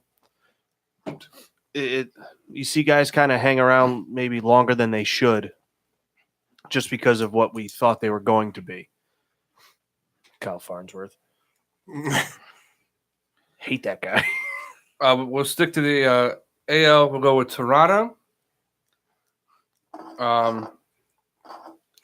Toronto's in a different spot that it's been in years past. Right. And I remember, Souls, you and I discussed about me picking this up, and I just remembered that I was supposed to pick this up for Jeff. So try to bear with me. Okay. I'll just take care of it. So here we go. No, I'll just take care of it. That's right. Vlad Guerrero Jr. Okay. That's the only person that deserves to be talked about. Well, I mean, come on. Have some faith in Bo Bichette. Did you guys see the comment or whatever? Someone, I guess, posted a video of him walking out of the clubhouse to the practice field. And the Blue Jays just commented, Vlad Guerrero Jr. thick as fuck. Do you think when he comes up, he plays the field? Yeah, third base. Isn't he like a subpar fielder, though? Doesn't matter. But why wouldn't he DH? Because you don't put a kid at DH. Why? Because the DH position, like I said to you before, it's not for everybody. He's played his whole career at third base. He's been playing it. He hits better in it. If you put him in the DH, it's just going to fuck with him. If he strikes out, he's going to think about it. That's why I think Giancarlo is the worst DH for you guys. My opinion. Debatable. Because when he played in Miami, he was a solely right fielder, and he was phenomenal. You tried moving him around, that's when he struggled. When Judge went down, he was a right fielder again, and he started picking up again. Well, I guess what I mean is, like, especially once you get to the MLB side of it, I mean, I don't know his exact strengths at third, but I mean, if he's kind of like a liability there. He's not a liability. He's a father. He had the arm of his father. What? He had the arm of his father. Yes, Cap. The glove is going to get better. But there's another half to fielding. It's going to get better. And first of all, I'm okay with my third baseman making like 12 errors if he's hitting 94 home runs. I guess what it's for sure he will be up this year. Perhaps not for opening day, but he'll be up in April for sure. He'll be up second week. No, they have him for another year. It's the type of thing we had this whole last year of kind of watching these highlights saying, why is he up? Why isn't he up now? But it's all the contract bullshit. Right. And I think there's nothing wrong that keeping him that one more year. We saw the Cubs did that with Chris Bryant. They kept him down. It was like that extra, 2 weeks, 3 weeks or whatever, because then they get an extra year of team control. Right. It kind of screws the players over, but of course, the business decision is genius. Why wouldn't you do it? It's just the players hate it. As far as a guy that could be cut, from the Blue Jays, which is definitely kind of seen some good days and a lot of bad. Kyle's gonna actually. I don't know if Kyle's gonna be mad at this. Freddie Galvis, get rid of Freddie Galvis. Send him He anywhere. won't be cut. I'm not saying you will cut him. They don't have a shortstop. Anybody else? Let me tell you this. Yeah, he sucks with the bat. One of the best fielding shortstops in the game. So he's Jose Iglesias. Yeah. I would say if I were to rank him out of 10, you know what I mean? Like Yeah. 1 being the worst, 10 being the best, and in fielding, perhaps 6. I don't think he's that fantastic. He's a middle of the road guy. So it's just because he played for your team doesn't mean No, you gotta yeah, defend he's been 94% fucking Fielding. fielding percentage. yeah. Like, are you gonna go out and say that he's subpar? I didn't say he's subpar. You said he's a 6 out of 10. That's subpar. Yeah, that's subpar. 6 out of 10, middle of the road. I'm moving on. I'm moving on. So I mean, No, let's move on. We got to move on. All right. We'll go to the Tampa Bay Rays. Okay, same division. We'll stick it in the same division. I'll take care of this one. So they have a lot of pitchers, a lot of starting pitchers. Tyler Glasnow, who they picked up from the Pirates, either he goes to the bullpen or he's in AAA. With the starting 5 that Tampa Bay has, there's no way he makes the rotation. If those 2 kids, Blake Cunningwell and Jose De Leon, come back, no way that he makes the team. Same with Jalen Beeks. Unless he's in the bullpen, he's not making the team. The Tampa Bay Rays have 1 second baseman on the roster, and that's where Christian Arroyo comes in, who's been the top prospect for years now. He's probably going to make it this year. He's been AAA for 2 years now. He's ready to make the jump. Any relation to Bronson? No. How do you know? Like, do you know for real? No, I got to feel it. But they had a big hole. He's been in AAA for a while. He's ready to make the next jump. Then we got the Pittsburgh Pirates. Ooh, Dun, was dun. me. go Berg. We got J Mart's team, baby. Yep. I think he's listening. No.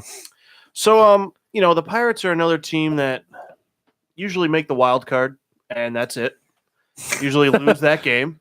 But To the Cubs. This year, I think we'll see their young right-handed pitcher, Mitch Keller, come up.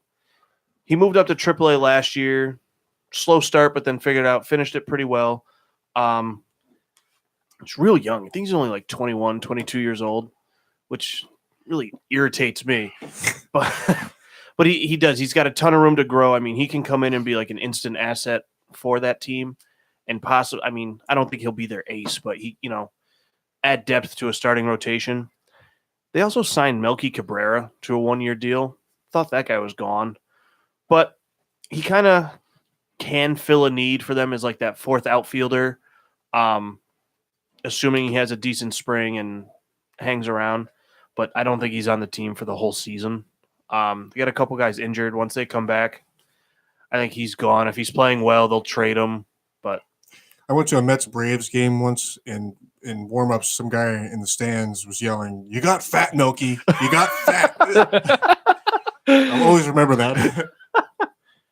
that's good stuff. And then for the Pirates? No, that's what I mean. Mitch Keller, I think he will. He'll come up and be he can have like that breakout season, I think, for the Pirates this year. Fair. Now we got the other team in Pennsylvania, the Philadelphia Phillies. Oh, Kyle, you want to take this one? Nah, Mass has got it. Oh boy, get to earn Kyle's ire for this. Yeah. Phillies have a lot of depth, and with the anticipated signing of Bryce Harper, this has been made interesting because you don't know which direction you're going to want to go in. I did, in the off chance that they don't end up signing Bryce Harper, though, I did choose Adam Hazley as their chance to break out. Hazley's been doing very well in the minors. He in the minors, he's hitting a 305. He's a pretty above average defender. Great fielding percentage. As I said, this depends on if they sign Harper. If they sign Harper, I really think that, like Sol said earlier, they're just going to trade Hazley. But really not sure as to which direction they're going to go with it. Very strong hitter. He's launched in the last 67 games he's played. He's launched 21 home runs. So he has a lot of power. He can field very well. But again, Riddler taking up his depends on Harper. Souls. Look, I'm gonna have the best fucking looking beer book in this goddamn state. He will. He will. Souls. Really wish Nobody that you would cut That is nice. or trade or No, not really. Hey, Souls looks very happy. all right. Rita picked a great time to let her iPad die. Thanks a lot for that. All right. Yeah, missed my moment of bliss. We'll take our town to Seattle. Go to the bathroom, you'll find the same moment. Okay. Seattle went gung ho the first couple years of Jerry DePoto's tenure as the GM, and now they traded everybody. Yeah, I mean, that's what they do. What the hell are they doing? Paul? I thought that was my intro. Was the traded everyone? I was like, thanks.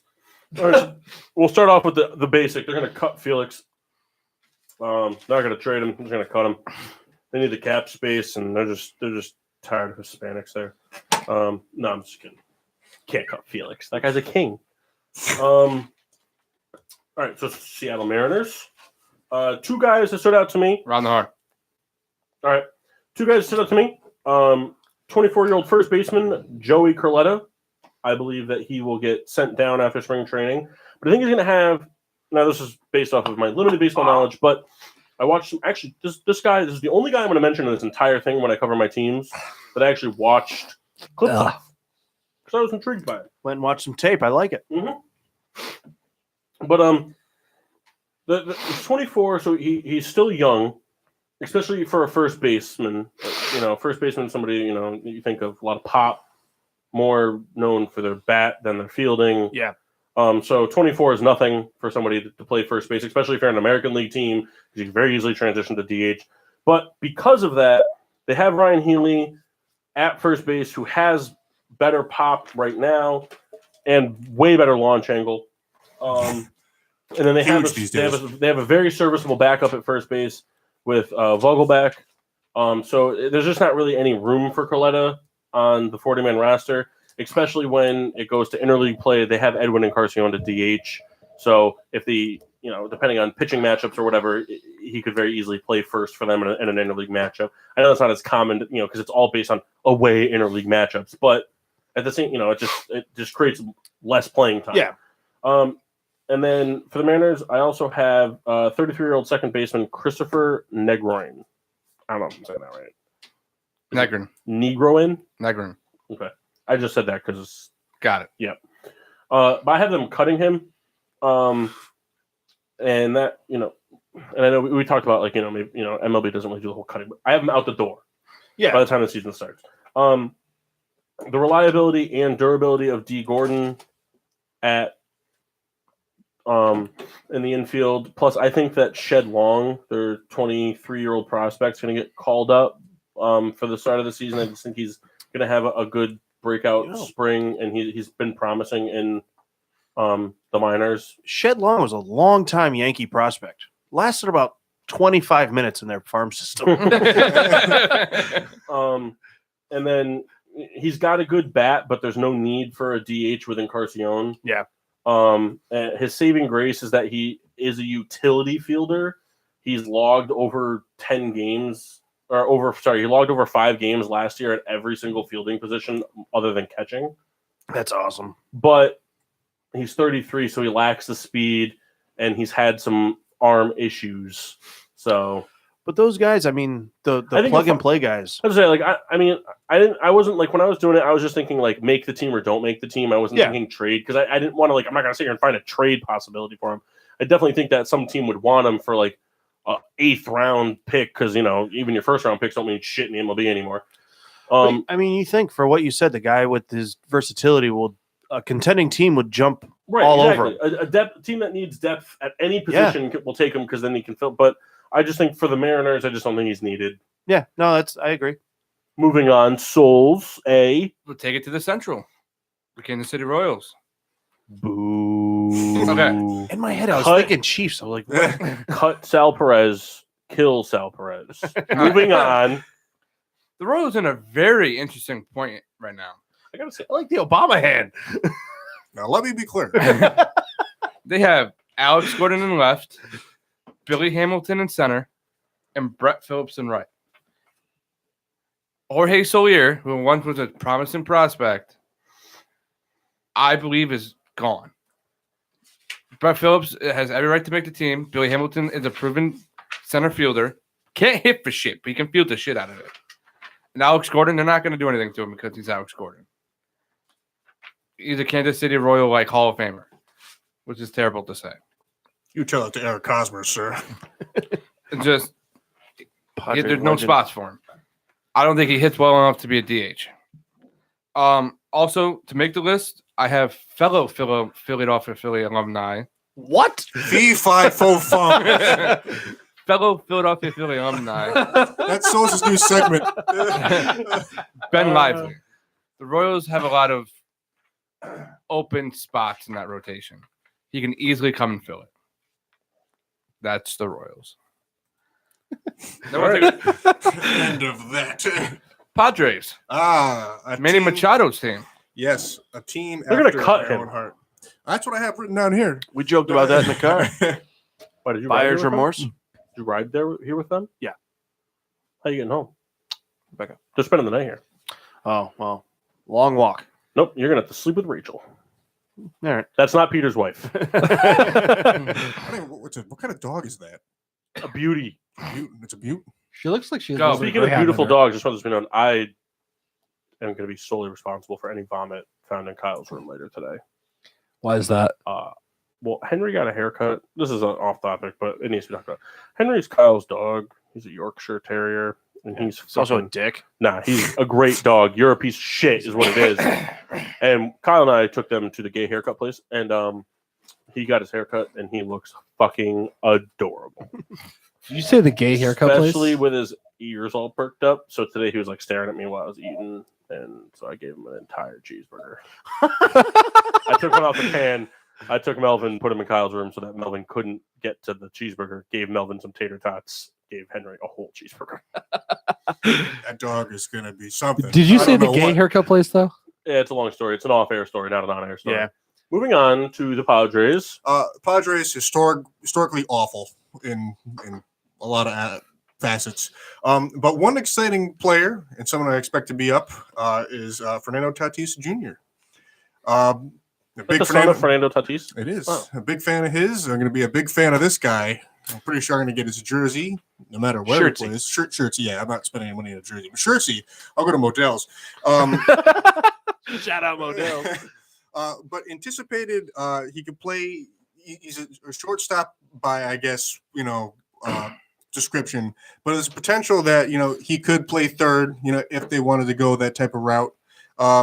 Some of his stats for Double-A last year: 286, 16 home runs. But I think one thing that is not mentioned a lot in the scouting report that I read, but I know of reading other stuff.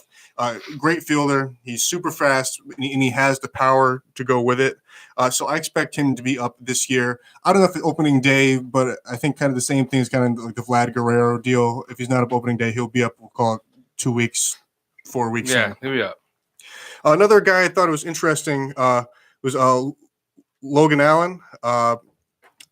He's 22. His combined minor league stats last year, all time, let me correct that, is he's a 2.75 ERA and with 378 strikeouts in the minors. He's pitched in the minors for, I think it was 3 or 4 years now. Not blow you away speed, fastball, anything like that, but he's great control. And, he has the ability to make, Let me thorough here. Well, I'm not talking about you. No. Shut up and But go. he's gonna be a middle reliever. It's the type of thing that he'll shore up that bullpen, which is kind of questionable. The whole pitching staff is questionable. Right. I don't know who's pitching opening day for that team. Joel Embiid said that Michael Jordan has never been and isn't and has never been the GOAT. And Dennis Rodman told him that he's doing a great job supporting his little island or country or wherever the fuck he's from, and to shut the fuck up and do his goddamn job. That's a beef I need to see in my life. Sorry, that I just was scrolling through sports news. That's news. One person I think could be moved. Aaron Loop, 31. He's on the Padres. Yeah, he's got a year left on his contract with a player option for some reason. Well, he was a Philly last year. Yeah, he's Padre now. That's why I picked him, because he's a guy who, I think he's just there to be there. I think he could be moved in any ability, whether he's good or bad. He's average. Yeah, I mean, like I said, he's just a middle of the road guy. He's played 8 seasons. That's his, his MLB, hang his hat on. Yeah. And lastly, Boog Powell. That guy can't play anyway. So, Boog, I'm sorry. You're out. All right. We'll stick it to the West. Dodgers. Staying in the West. I like it. Spit all over my phone just now. All right. Biggest guy chance for me, I think that's going to come up. It's interesting because, for the most part, the outfield is somewhat set. But someone who could be off the bench and someone who's ready to come up, 22-year-old Alex, help me out here. Verdugo? Alex Verdugo. Verdugo. Really, it's Verdugo, Verdugo? Well, I guess so. It's French. Hit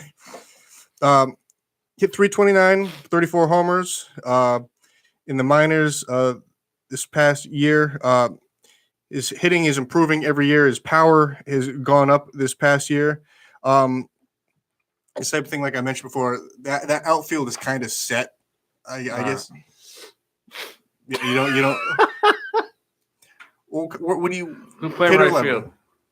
I have to look at the roster. Playing center field. I was looking at the depth chart earlier, and I don't remember. They have Jock Peterson, and the other 2 options are wide open. Kyle, I don't know how involved you are in the Los Angeles sports scene, but there's camps out there that are pretty confident with that outfield. So I mean, that's the reason I chose him. Anyway, he's going to be up. Okay, it's going to be up. That's the real hallmark of this player. So you're saying he's winning that right field job?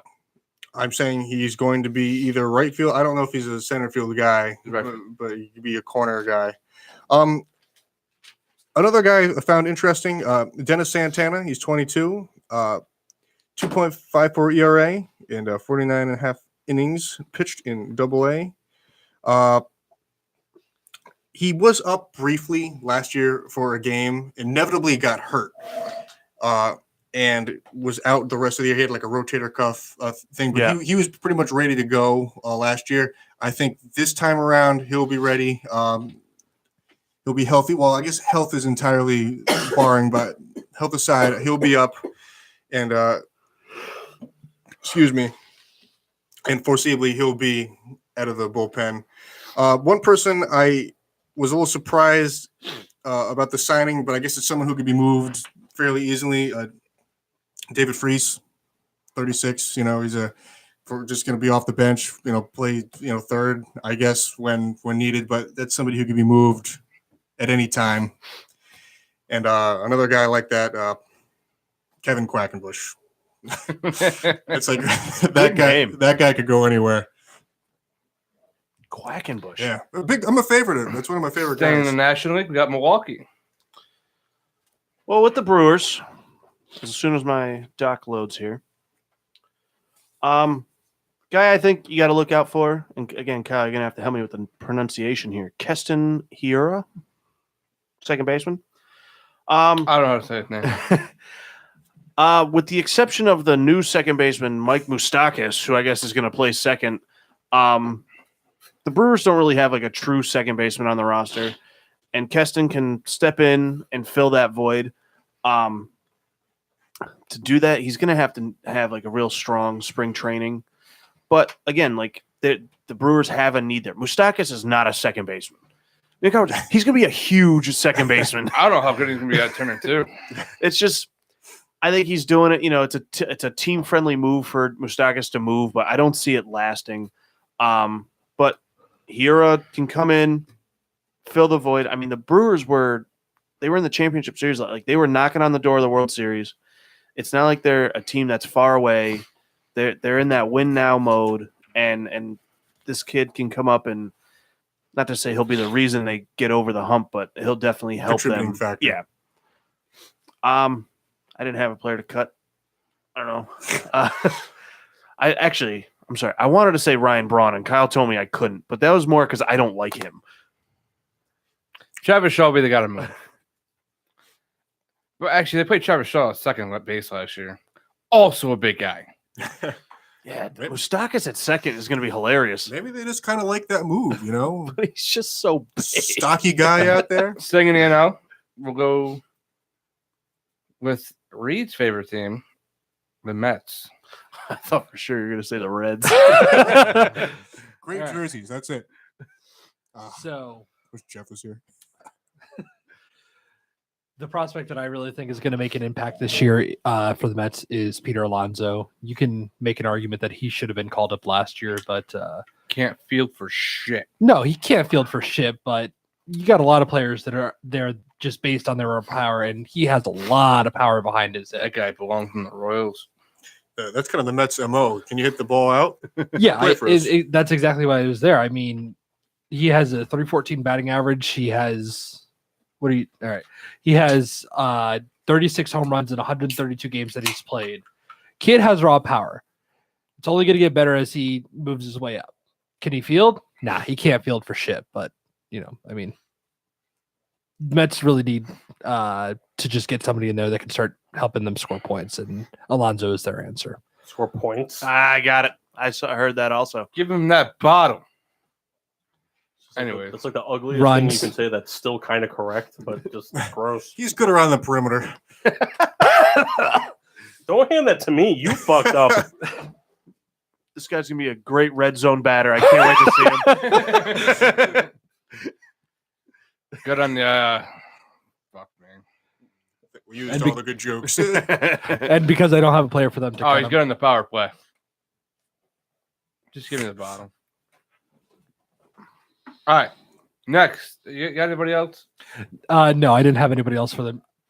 He Riddler's just He gone. left. He was the next guy. Audible. All right, we'll go to the Tigers. That's me. I'm here. He's Oh. back. Oh, we got the A's then. All right, cool. Oakland Athletics, Kyle's second favorite team. Great color scheme. That's right. Chris Davis cut. Say it. No. Oakland Athletics. So two things I thought to comment on. Mark Canha. Canna. Yeah, whatever. Oh, They're gonna keep him even though he's there. Because when I started looking at this, because baseball knowledge is not my forte, I look for age. Riddler, both can you put young. your mic on the inside? I look for age, both young and high. Yeah. Last year he batted 249, 17 home runs, 52 RBIs. He's a utility outfielder, plays all over the outfield regularly. I think they're going to keep him. They kind of need him. They need that depth. I also think they're going to keep Robbie Grossman. I know they just acquired him, but I think even with a shaky spring, they're going to, right fielder, another outfielder type of thing. You can suck and be a lefty, and you'll make the team. Right. Plus, they have a surplus of outfield, which is why I was kind of looking at him. But he did bat 273, and he had 6 errors, so it was kind of shaky. But like I said, I think that he's a keeper. I think they're going to send down Ramon Lorian, a 24-year-old right fielder. Again, they have a surplus of outfielders. They don't necessarily need him. They can keep him down in the minors to fine-tune his skills.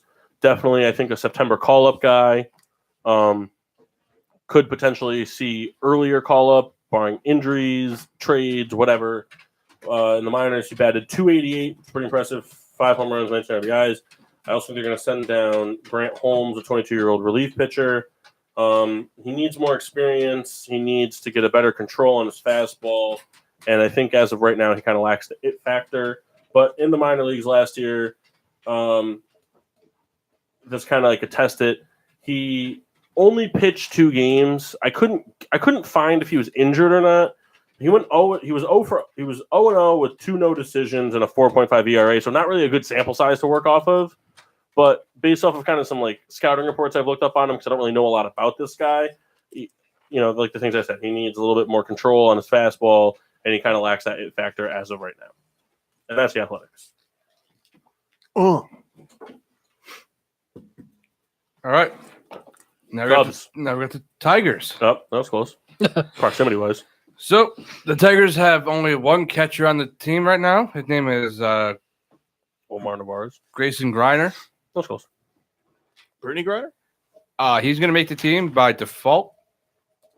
The Tigers are one of those teams. I have no idea who half of those guys are. It's a rough time in Detroit. No idea. I'm looking at the roster. I know maybe 2 guys. Some roller derby going on upstairs. I think they could cut either Matt Moore or Jordan Zimmerman. 1, to get off Zimmerman's contract, and 2, Matt Moore sucks. I just feel like those 2 guys are prime candidates. All the other guys are young, and the Tigers are just going to be bad for a few years. Yeah, the Tigers are going to be a bottom dwelling team for a little while. Might be in 3rd place. The division's trash. Yeah, but that's what I mean. Like 3rd place in that division, you're last in every other division. It's just they're not going to be good. It is what it is. Baseball is one of those sports where the rebuilds take a long time. So they're bad. That sums that That's up. really. It is. It's just. It's got to be rough playing on a team that going into the season's like, listen, we're not going to have a good year. And there's 162 games, and guess what? We're going to win 60 of them. Let's go have some fun. Yeah, really. But hey, your guys are going to make your millions. It's not going to be a good season. Yeah. It's got to be tough. And next, we got the New York Yankees. Ooh. Who's got this team? Paul Steen does. Oh yeah, I forgot because it's out of my division. Yep. Yankees. The AL East for J-Mart's squad. Thanks, Jeff. They're gonna trade Judge for cash. All right. $100. Nice. Oh, I can afford them. Okay. Cash. Can you just buy Aaron Judge and just keep him in your house? Wash your No, car. for the New York Yankees, pretty simple. I have 2 things. They send down Kyle Higashioka, 28-year-old catcher. Romine and Sanchez, pretty good. Don't really need them. I'd love Higashioka. Call up for injury purposes, but September call up maybe. Yeah. But you have Sanchez, and Romine is above and beyond a good backup catcher. And I think they cut Greg Bird. Or trade him. Whatever. That's what I mean. Yeah. Whatever. But lack of production, didn't even bat 200. Guys are Voit slouch. has a better bat, and when Voit can't play first, Tulowitzki and Andujar can. So they don't need him. Yeah, Bird to me is like just trade him to whoever for whatever. Just get rid of him. Get something for him. Failed experiment. Just cut him. He had He a good didn't- first year. But that's what I mean. Like, and he came up with so much hype. To me, he was just like a worse Mark Teixeira. Decent, and he's always hurt. It's just he's And when he gotta comes go. back, it takes him like 3 weeks to get back into swing of things. He's playing for the wrong New York team. That's the problem. He's got to go to the Queens. Flushing Queens. He'd be the perfect Met, Kendall. Yeah, maybe. He doesn't get injured enough, though. I'm He's pretty sure he always does. injured.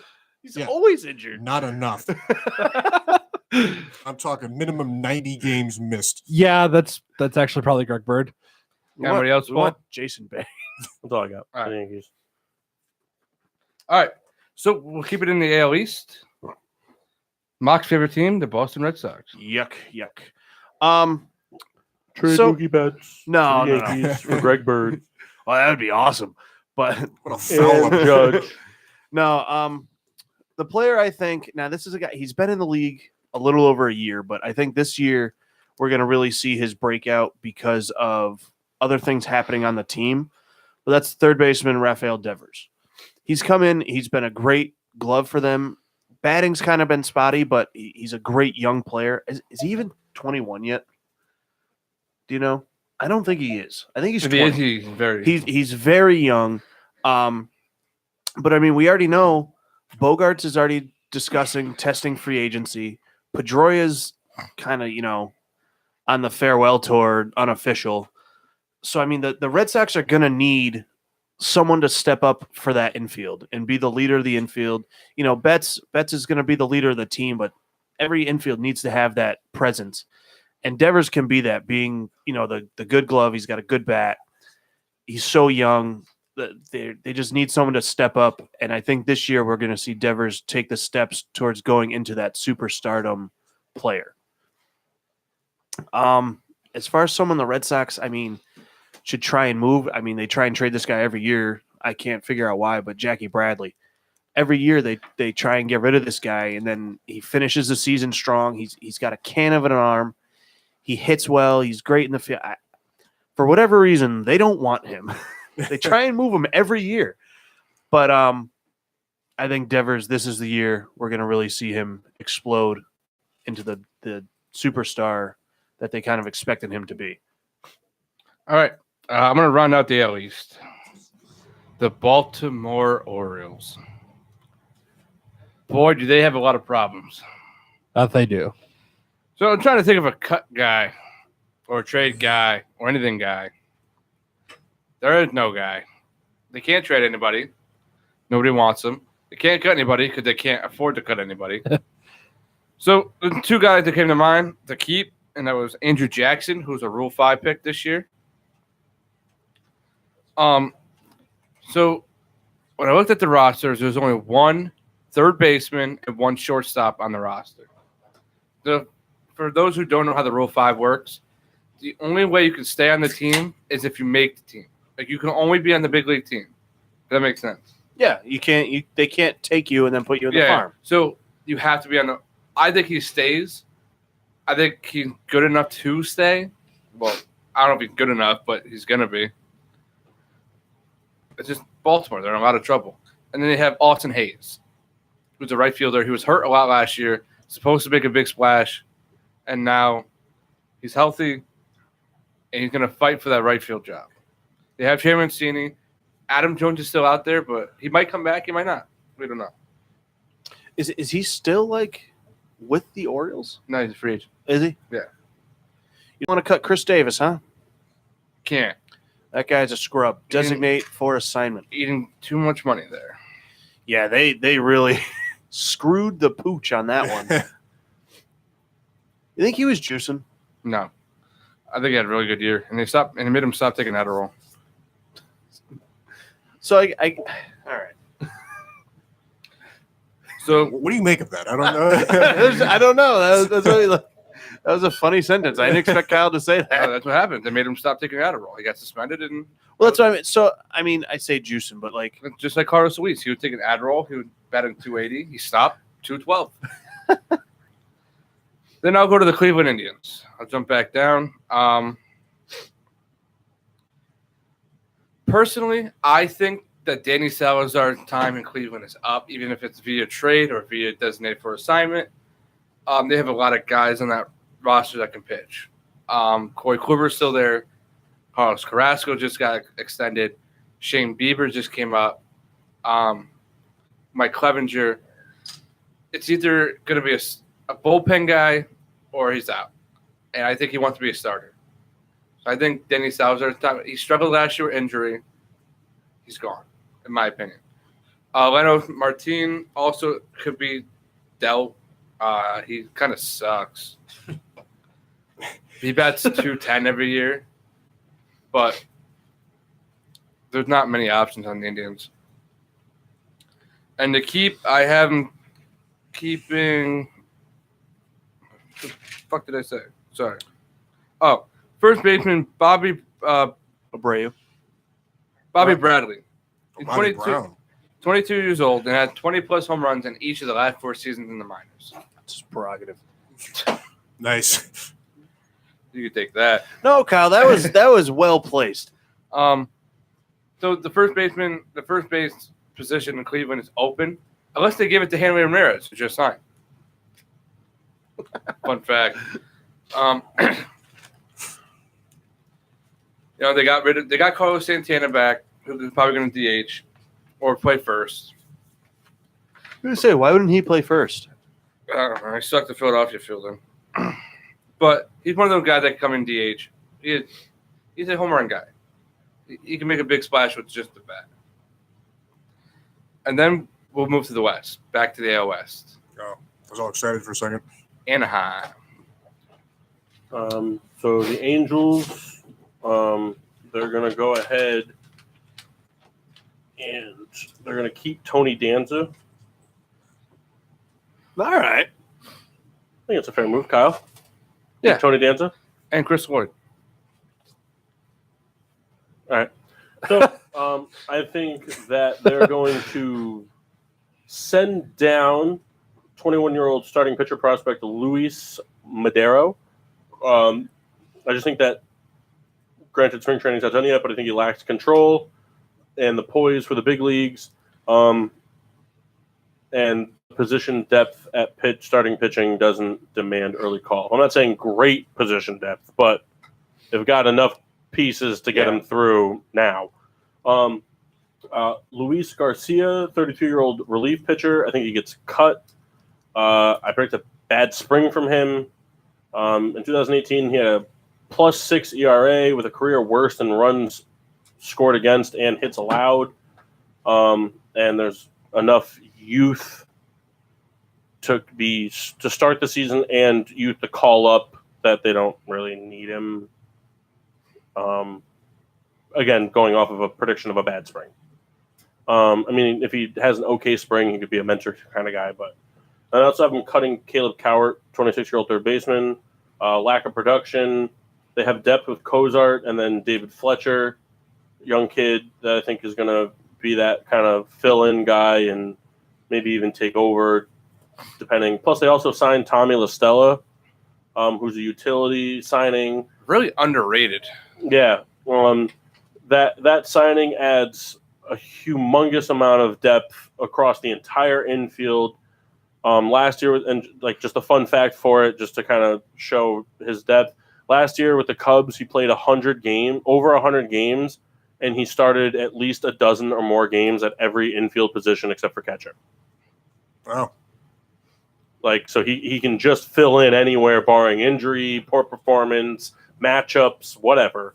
And so, just with Caleb Cowart's lack of production, I could see him being out the door. He could get sent down. He's only 26, but he's more defensively prominent than he is offensively. Right, and the reason I don't think he gets sent down versus going out the door is because with Cozart, they already have young David Fletcher, who's younger than Cowart and is showing more offensive promise and consistent defensive promise. I think that right now Cowart's better defensively, but there's still room for improvement. And also the Angels just got him back yesterday. Who? Cowart. Or the day before. They just re-signed him. They just reacquired him the other day. Yeah, but still.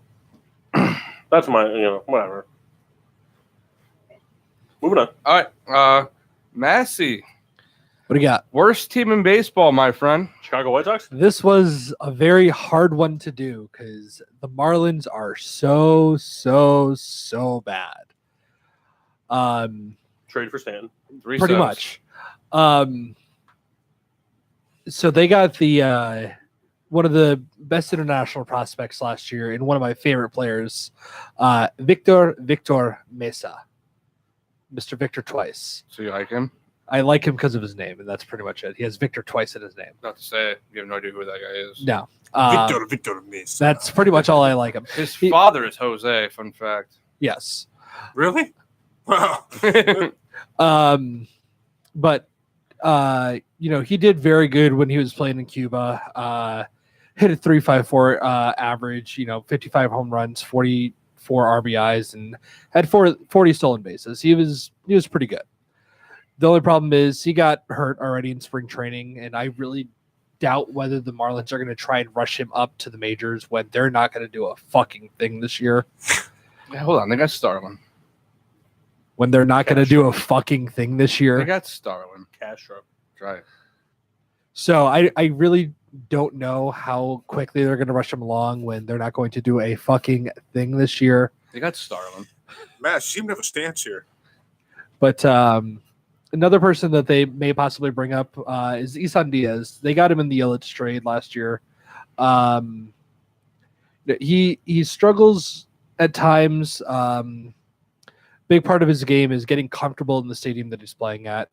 Once he actually starts, getting comfortable in the stadium, he starts getting a little bit better. But moving from AA to AAA, he was still hitting only an average of 232 average and only hit 13 home runs. Really stocky frame, really short, has lacks lower flexibility to actually, hit the ball.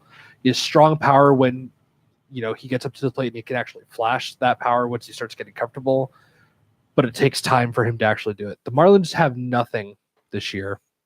You're getting souls all aroused by this analysis. They got Starlin. They got nothing this year. So it's really hard to say who they're going to call up and they're not, what they're going to try and, if they're going to try and actually bring the prospects up to. There's one reason why you're wrong. Why is that? It's not a big deal. It's not a big deal. Right. They signed Curtis Granderson to a minor league deal. I'm like 98% sure that he's going to make the team and play a lot. All right. You raise a fair point. I was trying not to go with the obvious one, But anyway, Marlins have nothing this year. Nobody can predict what they're going to do because they don't want to waste the talent right away. I can predict they're going to win 4 games. There you go. Perfect. So done. That 4 games. What is the worst in the MLB It was history? the Tigers in like 2002. What did they win? Bad. They won like 54. All right. We're almost done here, guys. Mock, take it away with the best unis in the league. Oh, we're talking the Reds? That's right. Jeff Martin. We should learn like the Reds fight song. We could sing it they on the have show. Go Cincinnati. If that's the first line, Kyle, I'll buy you dinner. Go Cincinnati. With the Reds, I mean, there's really only one prospect I think that should have been up last year. Me and Kyle were talking about him before, but Nick Senzel. Kid's a baller. Yeah, he's good. But I mean, what's weird is now he's gone through the farm as primarily a third baseman and a second baseman. Spring training, they got him in center field. You know why? Because third base is already taken by an all-star from last year. Shortstop and second base, they kind of want to keep Perez and some asshole that's in short. I forgot his name, but center field's open because Billy Hamilton left. So if he can manage to play center field, they got a pretty good guy. Is it Rich Kozart? Not Rich Kozar.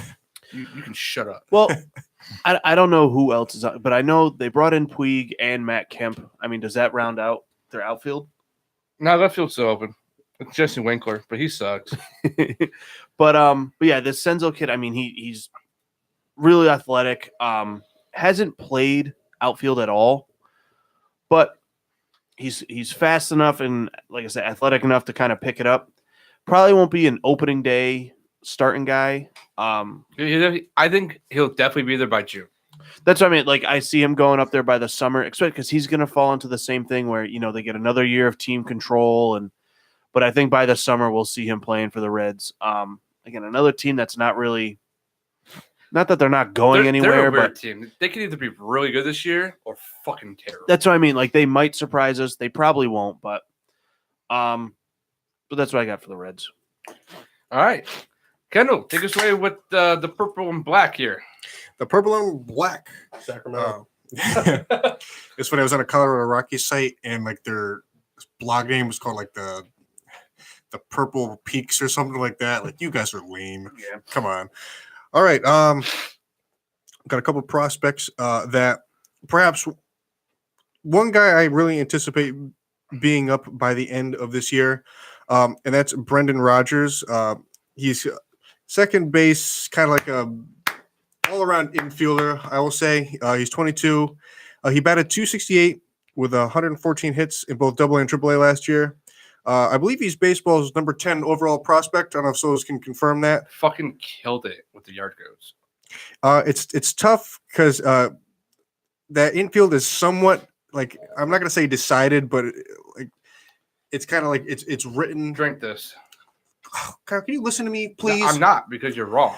So, facing tough competition with Ryan McMahon, Garrett Hampson, and Paul Valeka, who have already played in the majors so far. That's why he faces somewhat tough competition. Doesn't. They all suck. All right, Souls, I forgot how much time you spent out in Denver.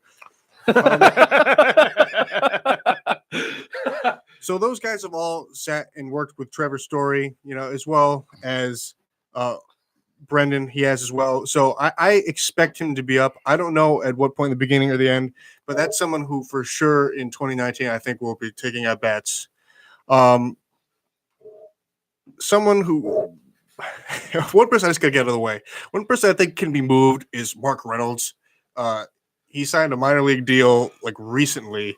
I don't know what the purpose was. I don't know. The goal was he possibly play behind Daniel Murphy or give some competition. No, what do we got? He's probably gonna be like a pinch hitter type. When he played there for Colorado before, Well, right. he was very good. I mean, he could kill it, but I guess I was just surprised because You gotta think about it. They lost DJ LeMahieu. right. They traded Jordan Patterson. Ryan McMahon is kind of still like, what if? Like, he batted like 212 or very low when he was for Colorado last year. I think Mark Reynolds is more of a safety blanket. I think he's going to make the team no matter what. You think so? Yeah. Yeah. Even if he doesn't start, I think he'll be there. I know it's a minor league deal, so And they still got Ian Desmond. Right. So there's not a lot of money being thrown around there. Somebody also too that could be moved. Right-hand pitcher Chad Bettis. Kind of always had a high ERA. His career ERA is a 5.1 basically. 30 and 25 and 125 games. Always cancer. He's kind of always been a low rotation starter, as well as kind of being in the bullpen, in and out. So it's someone who's just always on the cusp of like mediocrity. So it's someone who could be moved. It's more of like pitching in Colorado than it is. Right. I think it's it's a home run park. It's not all on him. And the thing is, it's not that he gave up a lot of home runs. It's just I get it. He's just kind of a middle of the road guy and unimpressive at best. Kiddo, finish it off with your desert. The desert. The best place to play in Major League Baseball. A pitcher who I anticipate being up this year is John Duplantier. I think that's how you say his name. He ended up injuring his shoulder last year, but he was making great strides. He pitched 2 games last year, finished with 1.29 ERA with 9 strikeouts. Diamondbacks bullpen isn't awful, but more so average. Best guy last year was TJ McFarland, finishing with a 2 ERA. So that's somebody that I could see being up at some point this year. Another guy, another pitcher, another reliever, Taylor Widener. Last season, he improved his strikeout rate, jumped up 6%, as well as he lowered his walks. Has great upside. He throws in the mid-90s. The only issue that the scouting has with him, and it's kind of the oh my god, I can't think of the guy's name. That he pitched for the Giants. Long hair there. Lincecum being short. That's like the only issue they have with him. He's 6 foot on the dot. So I mean, Lincecum has kind of been like the guy who beat that, that stigma of you can't be short and pitch. That's really the only issue that scouts have with him. 2 players I could see possibly being moved. Reliever Greg Holland. He's 33. He's played for 3 teams in 2 years. Serviceable guy, but really, his stock really, he holds no value there. He's somebody who could pitch anywhere. So another person I thought I considered being moved, and perhaps a contender, and Mark kind of made this argument earlier with Carpenter, is Zach Greinke. He's 35. He's the ace there, but I suppose if the Diamondbacks were tanking hard and there was a team that were going to make an offer that was reasonable, Zach Greinke could be moved. All right. So, Mark, the Cubs? The Cubs.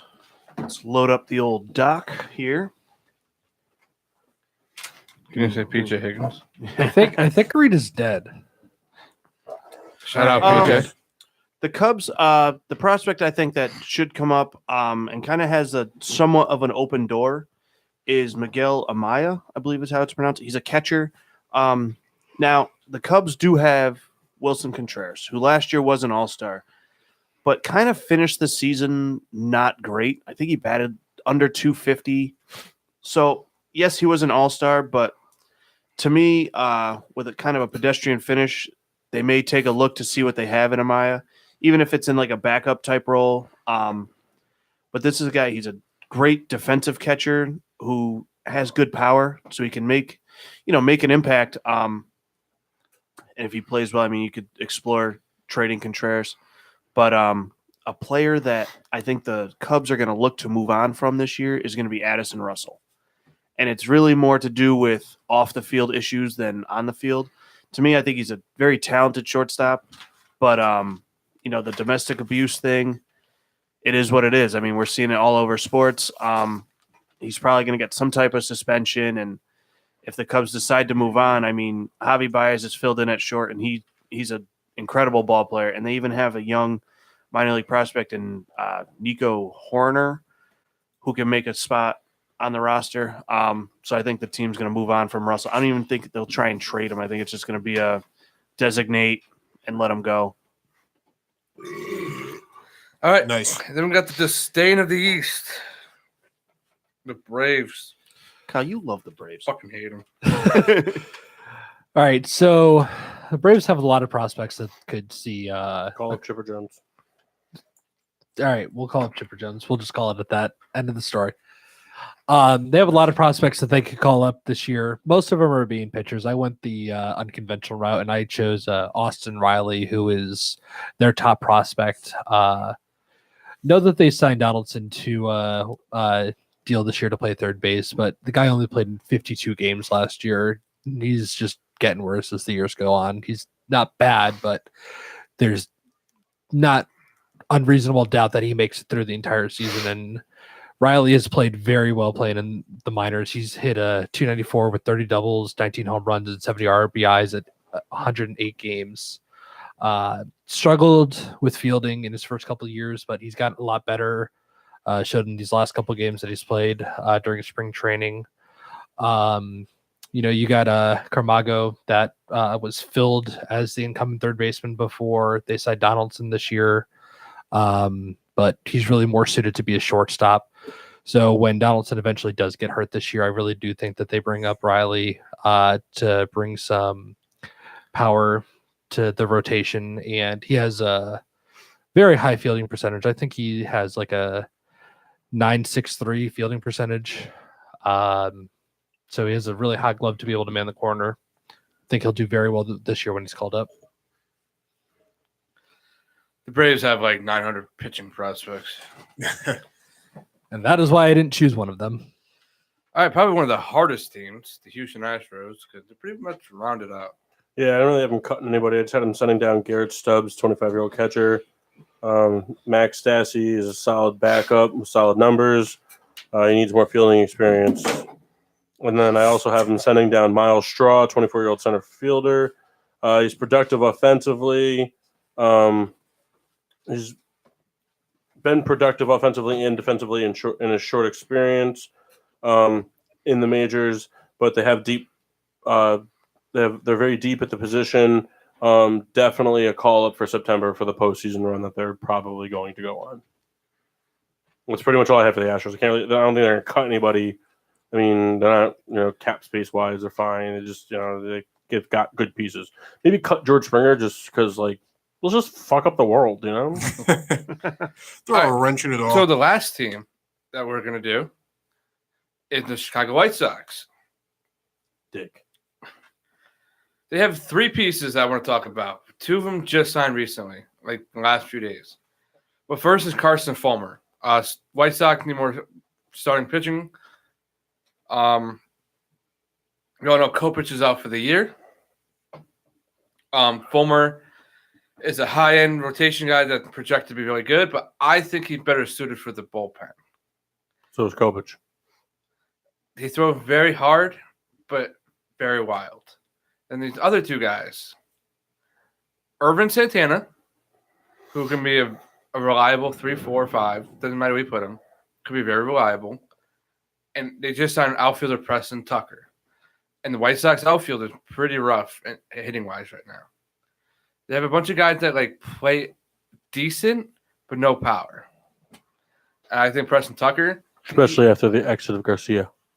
I think Preston Tucker can easily come in and make the void better. He's a left-handed batter, so it helps that way. Even if it just is as like an every other day, like righty versus lefty, I think that's a very good pickup. I don't know why the Braves even got rid of him, to be honest. I think they fucking cut John Jay. They only signed him to sign Machado. He's a 250, 260 guy who plays somewhat good defense. They have a better center fielder who plays better defense. Might not hit better, but he makes better plays in center field. So that's all we got for spring cleaning this year. So the Bulls play the Bucks, and Brooke Lopez, like, all he did was get rebounds and dunk the ball, and Robin Lopez made threes. So they switched bodies for the day. Good job, Souls. Thank you. You're a Rembrandt. I know it took a lot longer than we thought, but it's No, that's all right. It took about as long as we thought. That was all right. It was fun. We didn't go to break because we wanted to get through it. So I had a fun thing planned, but we're not doing it this week because NHL is important to me. If nobody else on the show, it's important to me. quick With thing. that being said, trade deadline was today. It ended at 3 p.m. Eastern Standard Time, and holy fuck was it fantastic. I was listening to NHL radio. I was working, as Mass and I were talking earlier, in Vernon.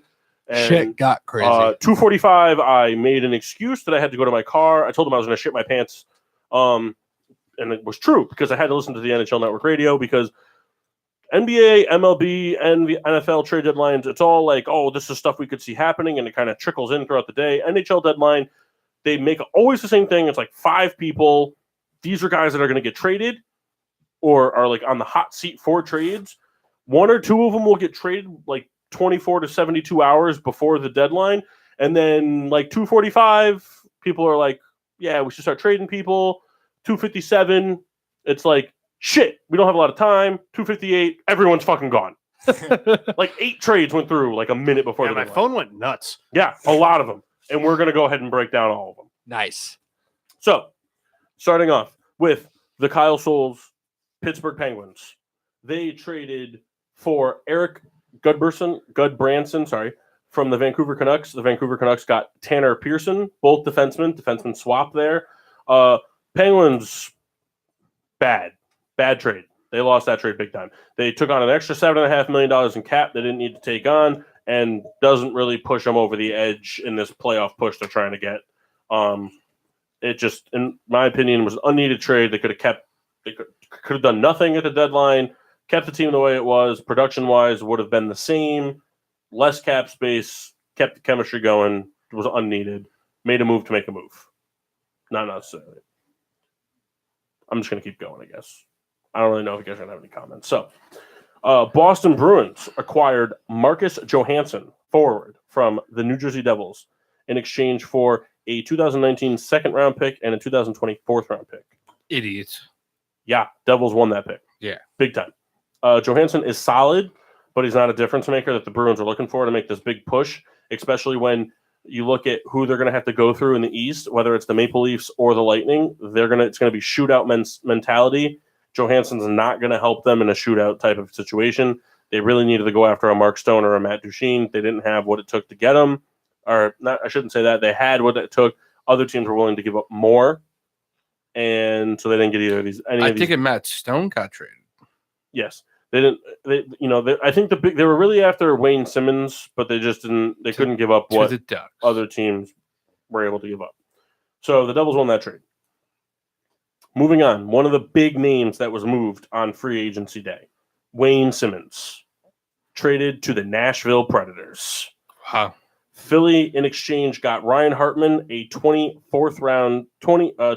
fourth round conditional pick, third So the conditional picks in the NHL basically are: this is the pick you get.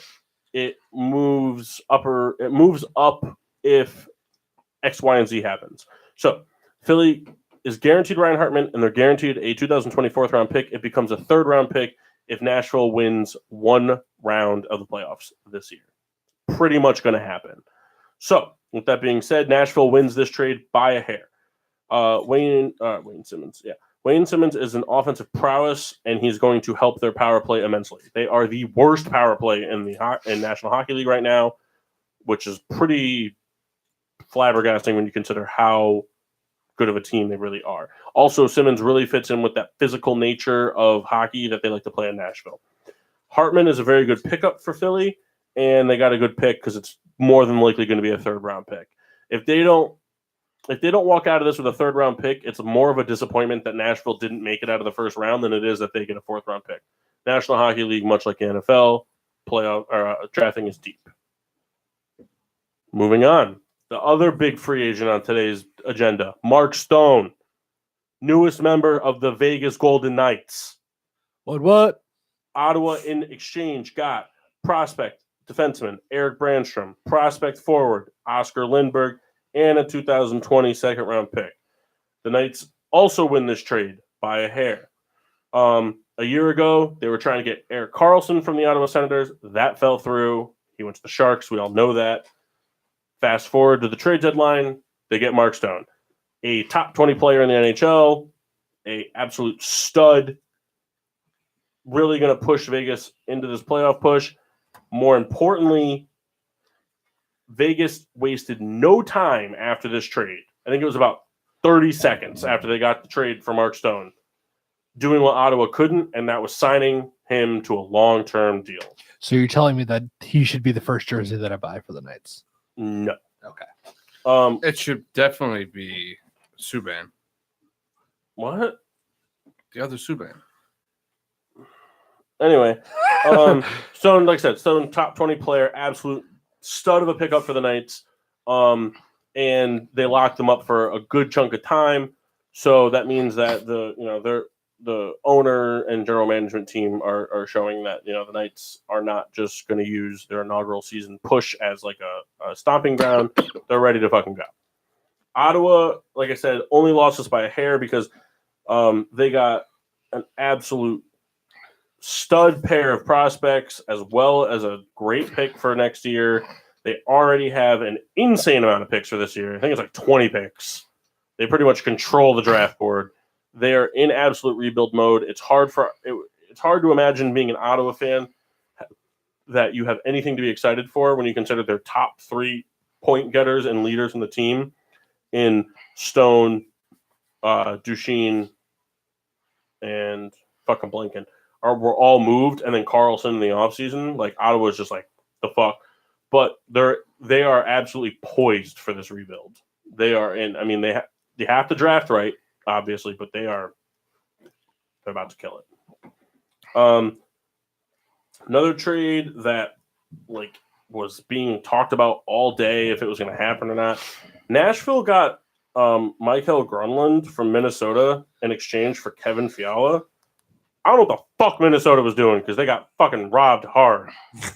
Kevin Fiala, not even close to the promise that Grönlund has. Not even close. Predators won by a lot. Predators could have thrown in a 3rd-round pick, still would have won this trade. Not really sure what Minnesota's doing. That division, pretty fucking weird right now because you got teams that are still sitting at the bottom of the barrel, but they're making playoff pushes with wild cards. It's very interesting. Team that's doing it that was very quiet, sure thing, Blackhawks. Not really anything. They made a minor move. That was about it. Another big name moved today. New York Rangers moved their other big star, Kevin Hayes, center.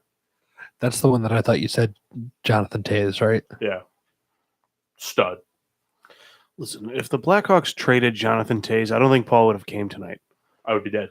He'd be He like, went on a good it. 5-minute rant about. If Jonathan Toews got traded, the first thing I would have done was killed Ben Roethlisberger, Aaron Judge, I would have killed everybody's here's favorite person. Athletes. I would have just Derek Jeter. All of them. Done. That's not fair. That was 2 from me. Doesn't okay. Troy Polamalu. Not going to pick Brian Shazier because that's a cheap move. Can't run Anyway, away anyways. so Winnipeg acquires Kevin Hayes.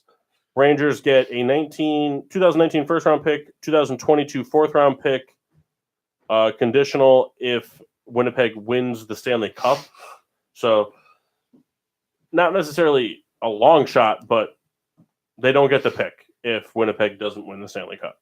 But they also got prospect Brendan Lemieux forward. So, or Lemieux, sorry. The Rangers actually win this trade, believe it or not. Hayes is very versatile and has a very, very strong promise in the faceoff circle, which is what Winnipeg really needs right now. They're already doing fantastic this year, but they kind of need that promise. But the Rangers got a very good bottom 6 guy in Brendan Lemieux. And when don't for hockey, don't view bottom 6 as like a bad thing. Like you need depth. You need your third and fourth line to be able to go out and do things. Your fourth line may not play as much in all games, but you need your third line guys to be able to go out and get the puck on goal, get offensive faceoff opportunities, things like that. And they got picks. Even if they don't get that conditional pick, they still got a first round pick this year. I have a question about that. Is that a commonplace to like hey, if you win the Stanley Cup, then you'll get that? Like I think that's like you said, it's not a long shot, but it is a long shot. Well, because the Winnipeg Jets are absolute studs this year. The Winnipeg Jets are top notch in the division. Souls is back. Are you serious? Did you just blow a gasket? The Winnipeg Jets are like top notch in the division this year, and they're poised to make a serious run, especially after the Hayes edition. Conditional picks is what hockey's all about. I was just surprised by hey, you win the championship, and I just surprised. Well, because the thing is that like the Rangers knew that they after dealing Zuccarello, which we'll get to, on deadline day they knew Hayes was a hot commodity and people needed him. Winnipeg especially needed him because they need that face-off prowess. Right. They need somebody that can get high percentage wins offensively and defensively. Hayes is very consistent on all face-off dots on the ice, which is not uncommon, but still not common. I mean, if you want to find people like that, you're looking at like Bergerons and Tays, like people that are just consistently good at face-offs. Hayes is one of those types of guys, and Winnipeg needs that. So they knew Winnipeg would be willing to overpay, but not by a lot.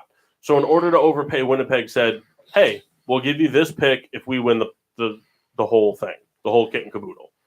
And it's not really an effect on the Rangers or the Jets, because even if the Jets win it, they're losing a fourth-round pick 3 years from now.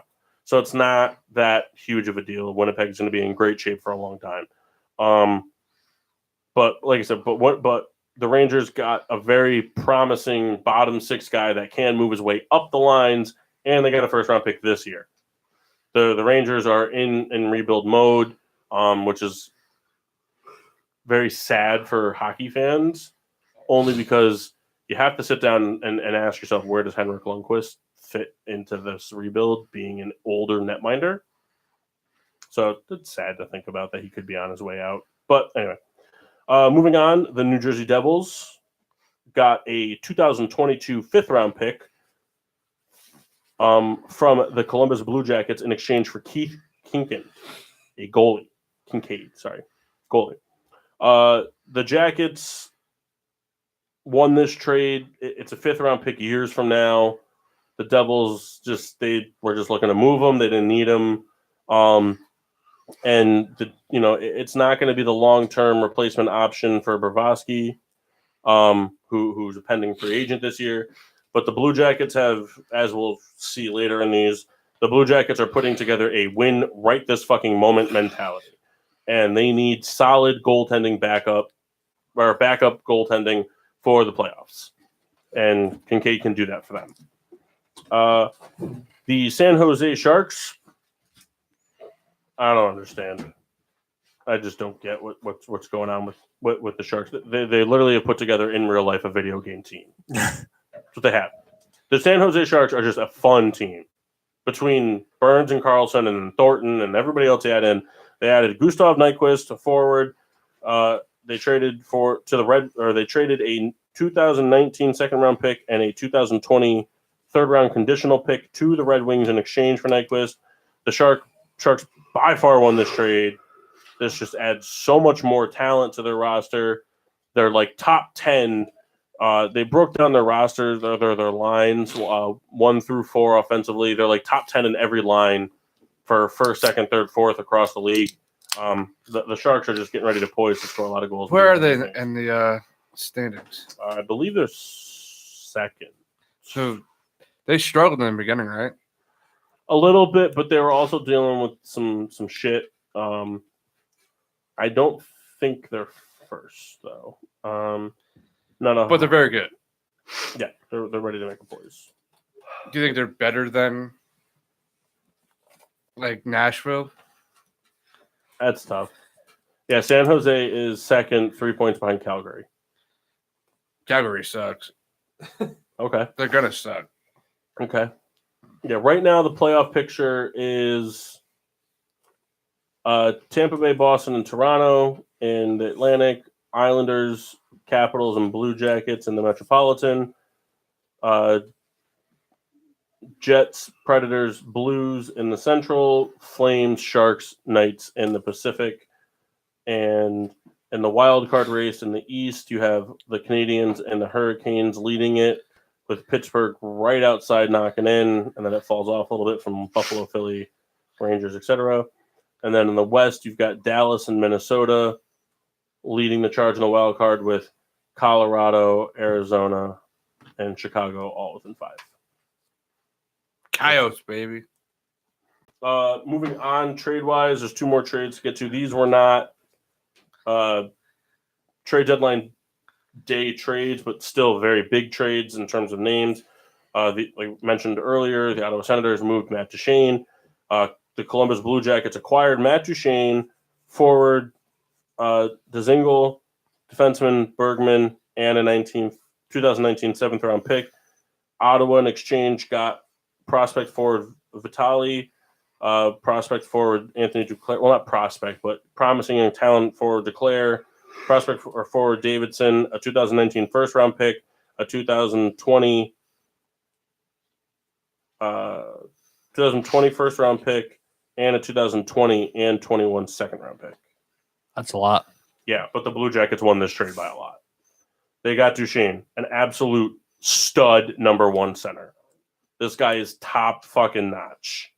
The Blue Jackets decided we're not going to, you know what? We're not going to re-sign Panarin and Bobrovsky. The goal is to still do that. But right now, it's not looking like that's what's going to happen. Instead of trading Panarin, instead of trading Bobrovsky, let's bring in more talent and win now. And that's what they did. They brought in Duchene, absolute stud. They also got an amazing depth goal scorer in Dzingel. How many years is Duchene under contract for? Duchene's a free agent after this year. Okay. And that is where the Blue Jackets' problems, fan base wise, are going to arise. The Blue Jackets have never won a playoff round, ever. They've always been a contending team, but they've never gotten out of the first round. If they cannot get out of the first round this year and manage to watch Bobrovsky, Duchene, and Panarin walk, it's going to be very difficult for Columbus Blue Jacket front office. Does hockey have the same kind of thing as the NFL with compensatory picks? If you watch a free agent walk, you get some kind of picks in No, return? because the NHL is like real. Those compensatory. Those are bullshit. Oh, you didn't sign a guy, so you get a pick for him. I thought it was compensatory. But it's just like, oh, Compensatory. you didn't Commissary. you didn't want this guy, so he went somewhere else, and we're going to give you a pick for him. What? Can't wait for next year to happen. It's like I could at least stomach it if it was like you get their pick. Nah, you just get an extra pick. Just gonna throw another pick in there. Bullshit. Anyway, and then the other before trade deadline trade was the Dallas Stars acquired Mats Zuccarello in exchange for a 2019 second-round pick and 2020 third-round pick, both conditional. The conditions are the 2019 second-round pick becomes a first-round pick if the Dallas Stars make the Western Conference Finals, and the 2020 third-round pick becomes a 2020 second-round pick if Mats Zuccarello re-signs this offseason with the Dallas Stars. What are the chances they make the final? Final. They're more likely to resign than they are to make the finals. Okay. Just a lot of talent to go through. But the Stars initially really won this trade. Not anymore. Rangers won this trade big time. After the injury. Matt Zuccarello's first game last night against the Blackhawks. Came in, fit like a glove, right in with the Dallas Stars. First few shifts, scored a goal in his opening game. Upper body injury out 6 weeks. Oh, And that's the worst. Rough. That's rough. I mean, as of right now, the Rangers still won the game. The Stars, obviously, the Stars only gave up picks to acquire Zuccarello. So all the talent they had on the team that got them to where they are right now is still there and will continue to keep pushing them forward. And when Zuccarello returns, will only strengthen that. So I don't see them being in any big hurt in terms of missing the playoffs. But I just don't see him being a Western Conference final contender. And Are we more than halfway through the season? yeah. Past the All-Star game. Got it. Thank you. But anyway, the Zuccarello, the condition of Zuccarello re-signing is going to be interesting because they have two. Their names are escaping me, but they have two promising young talents that are up for contract renewals that also kind of have proven that they're worth contracts for the Stars. So it's going to be kind of interesting because if they're going to sign Zuccarello, who is a star, they're probably not going to be able to keep these two young guys. But you also look at it as these two young guys, who knows what they're going to get moving forward, as opposed Sagan, Ben, and Zuccarello. That's a pretty mean three-punch. Trade deadline was fucking awesome. There's a bunch of other trades I didn't talk about because I don't have all the time in the world, but I needed to touch on those. Those were important trades. I agree. Yes, Wolf? A little off topic. Mm-hmm. So, not to interrupt, but the big thing about the trade deadline was fucking big teams made big moves. This wasn't a bunch of fringe teams making moves to push themselves into the playoffs. This was heavyweight fighters. This was Mike Tyson's and Muhammad Ali's adding more pieces to just completely destroy everybody in their way. It's going to be real fun, especially the Western Conference. Who do you think? It's going to be real fucking fun. Who do you think made the most out of the trade deadline? Columbus, by far. Columbus was like, we're doing this now. This is going to happen whether everybody wants it to or not, and we're going to just destroy the world. And they're sitting at the 3 spot right now, and they're 4 points behind Washington with a little over 21 games left to play. Yeah, I could very easily see them climbing their way into the 2 spot. I don't know if the Islanders are only 2 points ahead of Washington, but 2 points is a lot. I mean, it's a win, but you got to figure even a win and a loss means they're tied, and I don't know where the tiebreakers stand, but it all means nothing for the Blue Jackets, unfortunately, in my opinion. Does the trade deadline have any effect on your outlook for the Stanley Cup game? Who do you think is going to make it there?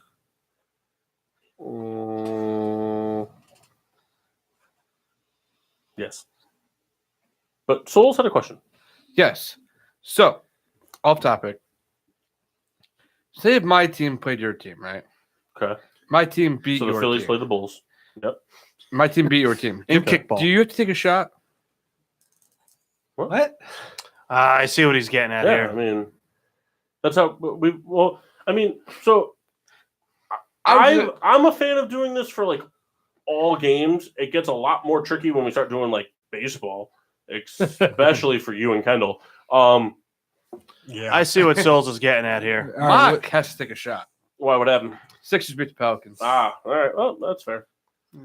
I think we should do it for all head-to-head matchups. All of them. If they happen in the week.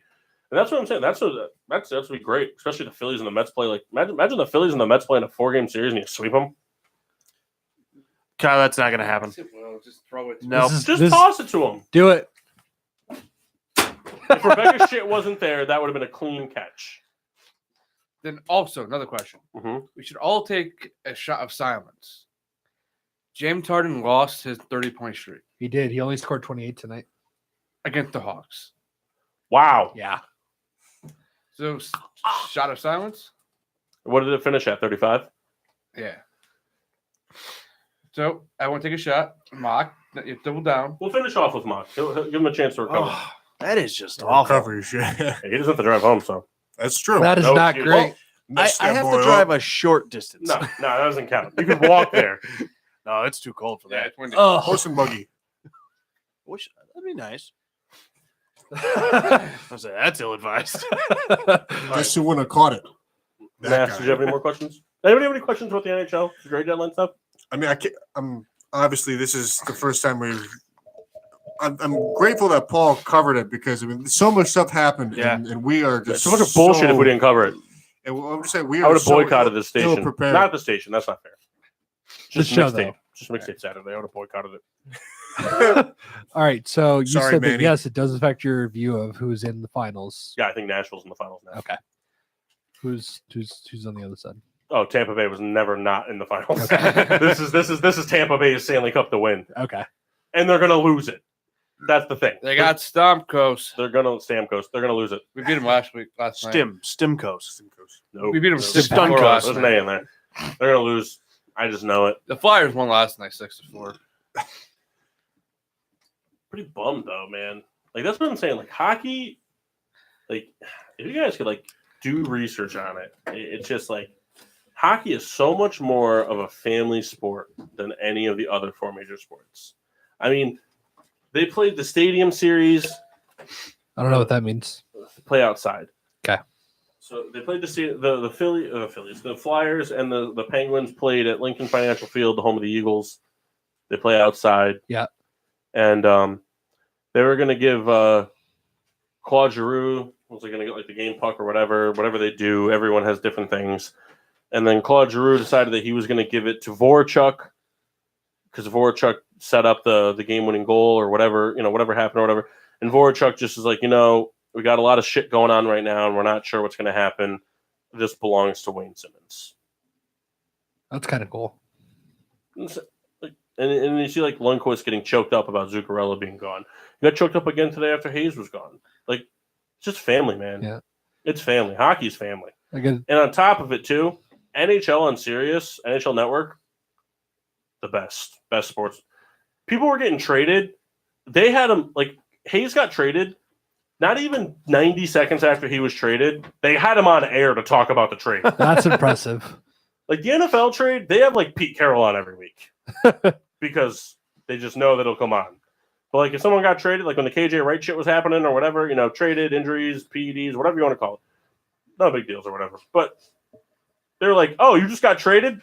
Get on. We're going to talk about it. I gotta say, the thing that made me most interested in hockey was Watching the Blues get spanked by the Blackhawks? the video last year when they finally handed Ovi the Stanley Cup. Dude, Summer of Ovi was great. Summer of Ovi It fantastic. was Dancing with the Stanley Cup in a fountain. Yeah. I subscribed to his Instagram just to follow that. It was so much fun. You don't have to pay for it. Well, I mean, You follow him. You just follow him. I wouldn't have if it wasn't. But you I said had an subscribe. exclusive You membership. said you subscribe. $18.99 a month. So if you're paying $9.99 a month to follow him, I need to get an Instagram account like that. Because if one person follows me, it's better than I'm doing now. I wouldn't follow any of you. I like how Rebecca looks like death. It's like 10:50. She looks like she's gonna die. Beer reviews, Souls. All right. So, How's your journal looking? yeah. All right. So, Soul Made from Evilton Brewing. It started off dicey. As I drank it, got a lot better. It became my 5th favorite beer. Behind Too Juicy. Too juicy Super- too. no- in no order. Too Juicy, Super Duper Double Citra, Milwaukee's Best, and Bush. Now, All right, it became my 6th favorite beer. Little Juicy is up there. Little Juicy was so good. But it was good after the first couple Better than sips. she had. Like, No, I ain't gonna go God. too far. Like, it gave me a quality start, but the big boy came in, 12 inning save throwing 99-mile-per-hour gas, for 6 straight innings. striking out the side, For 6 straight doing innings. its thing. His thing. Super duper double Citra First favorite beer? by far. Good. They just discontinued it. Did it they really? really? Yep. Kyle's going out to buy 18 cases of it Is it tomorrow. really? Till next year. Oh, Well, guess what? I hate beer now. Nah, they didn't discontinue it. I hate beer now. Only until softball comes around and drink all the Yingling Lights. Hey, after a while, they taste like IPAs. And after a while, they taste all the same. Well, like She-Hag, it tastes like Yingling Light. No. I Yeah, went through a machine module. started off with the Focal Banger from Alchemist. I mean, really, I think it's an incredible beer. Real nice juicy IPA. I gave it 5 stars. I like it a lot. 5? Yeah. That means it has to be the best beer you ever had. I 5. also was given from Solzy a super duper double Citra. Better be safe. Now, I gave it 4 stars. It is a very solid beer. There's ones that I like more than it, but it is a very good IPA. I enjoyed it. Better than that piece of shit that you had. It's first. not. It's not. Kyle. 5 stars? Yeah, It's got to be the best beer you've ever had. The best beer. Is it the best beer you've ever had? It's tied with it. What's the best beer you've ever If had? you last say year- something from Czech, I'll punch you. You can't. That's not fair. Yes, I can. You can't. The Busch Czech Light. beers are good, but they're not 5 stars good. I Busch Light like is Have you ever always had the a best. Czech beer? Yes, he's brought them on. We had them on the show. Tasting. 3.5 to 4. I think some of them are good. Okay, what was your top overall? Miller Genuine Draft. Well, no, Heineken. last week Heineken mini keg Paul- in a Paul's- cooler you sat on. Paul's making a joke off of last week's show because I gave the Heady Topper 5 also And then and was fucking ridiculed. Phil- well, then fucking Phil was, I can't give a beer 5 stars. Then what's the point of rating it? Anyway, moving on. Starlet from City Steam. Starlet was from New England City Steam Brewing. Starlet was pretty good. I don't drink a lot of APAs, but this one EPAs. EPAs. Farouk and Bradshaw. I don't drink a lot of IPAs. This one was very good. Very mellow taste. I'd give it 3 stars. I'd drink it again, but Who'd you like better, Farouk or Bradshaw? Oh, In the Bradshaw. APA? Yeah. Bradshaw. Bradshaw. Farouk. Nah, Bradshaw. Damn. Bradshaw transcends all. He was underappreciated throughout his whole career. Oh, no. Cowboy Dominatrix. How can you beat it? He's also a very racist bastard. Who cares? The best skit they ever did was him hunting Eddie Guerrero on the Oh. Mexican border. So good. That was when wrestling was at its peak. All right, and then the Relic. then the Relic. I ended up picking this Relic beer. what? Relic Winterbane. I ended up picking this beer because it looks like something that belongs on a Disturbed album cover.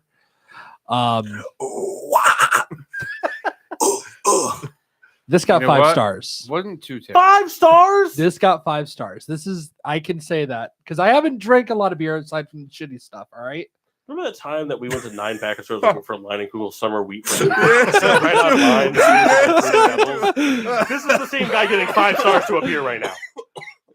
That ranking may change as I continue my delve into the world of beers. But Oh my as of God. right now, I forgot this about got 5 stars. This was by far the most fantastic beer that I've had. I gave Goose Island Bourbon County 4.5 stars. That should say everything you need to know. I have a 5-star beer, but I haven't had it on the show Can I just What- say what- this? because I can't get it. If they ever discontinued this beer, I drink only Nip for the rest of my life. That's an odd thing to say and do. Red Baron? I start off with a double fuzzy from Nebco. Oh, yeah. Dogfish Worldwide Stout. You opened it and drank it, and you didn't like it. And you passed Oh it yeah. I was not a huge fan of that. Winterbane came in, hit 3 grand slams. Slams? You know, 3 grand slams. Winterbane came in and gave up like 18 runs and pretty much lost the game for. The Winterbane gave up 18 runs. The thing you gave 5 stars gave up No, 18 no. runs. The whatever. Oh, all right. Yeah, that. Double fuzzy from Nebco started the game. I swear to God, if you say 5 stars, I want to kill you. No, listen, I'm a practical person. You know me. I did give it 4 stars. First time I ever had it out of the can. I enjoyed it. I would absolutely get it again. Very tasty, not too heavy. What? No, I'm laughing at something else. I'm laughing at this is funny. Then I Nice moved shirt, on Mock.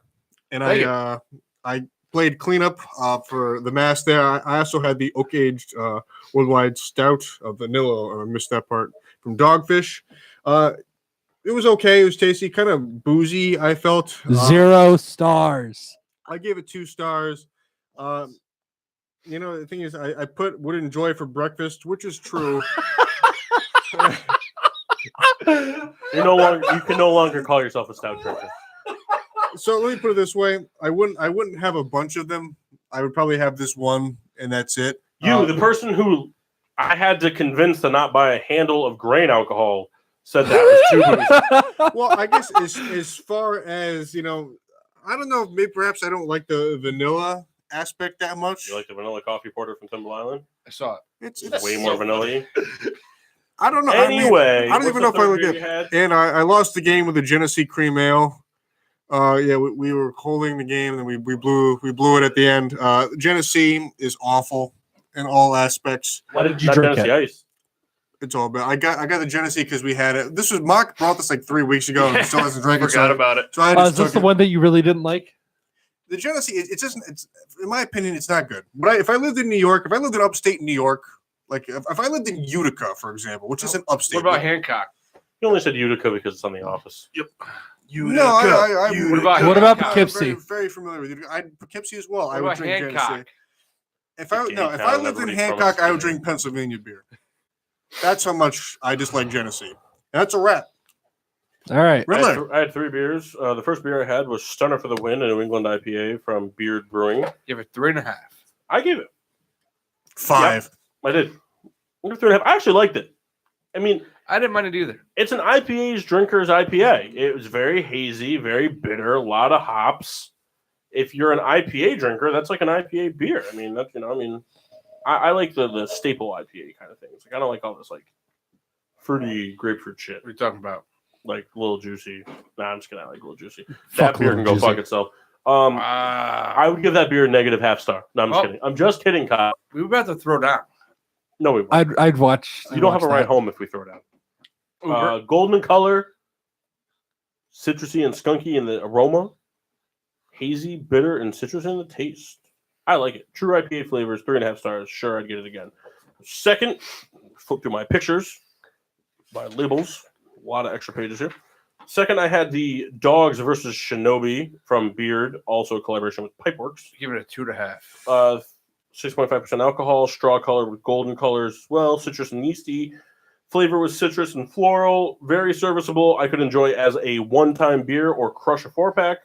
I give it 4 stars. I'd absolutely get it again. There was nothing about it that was like super like, wow, like this is the greatest beer ever type of thing. But like I said, I'm just like I could have one and be satisfied. I could bring a 4-pack to a softball game and drink all of them. 6.5% didn't really do it justice because it felt way lower, which I always like in a beer when it's a high percent and feels lower. And I finished off with pub beer from 10 Barrel Brewing in Bend, Oregon. 5%er, $2.99 for the 25 ounce. Straw colored, smelled like bread, tastes like skunk. Notes, Stars, 1. Probably wouldn't get it again. Kendall, you're gonna love this beer. I saved it for the rest of it for you. It pretty much tastes like Coors Radler. Really? Yeah. Wow. That's very exciting. No, it's not. Well, for me it is, because I'm a rat. That's stupid. Sorry, guys. You should chug the private stock. You should shotgun. You're right. You're right. Let's do that.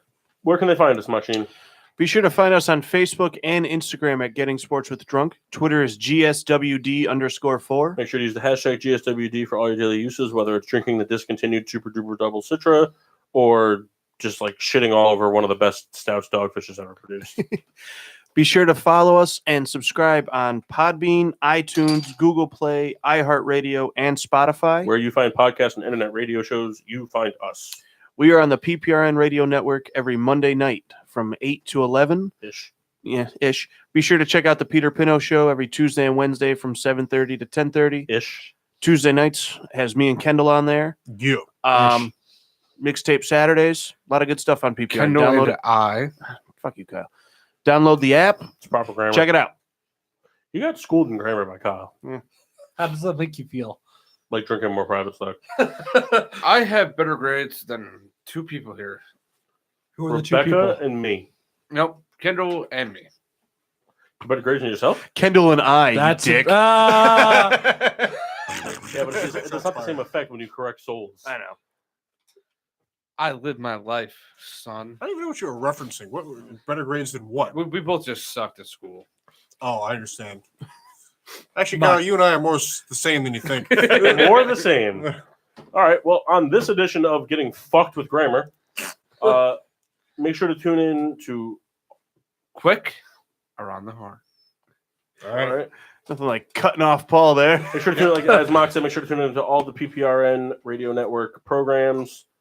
We will be back next week. We have all kinds of fun stuff planned. But until then, Do we? I'm your hostess, Cupcake the Riddler. I'm Mock. Sheen Washable. So is it. I saw moisture out of his mouth. Oh, the Masker's Massey. And I'm the Red Baron. Drink that.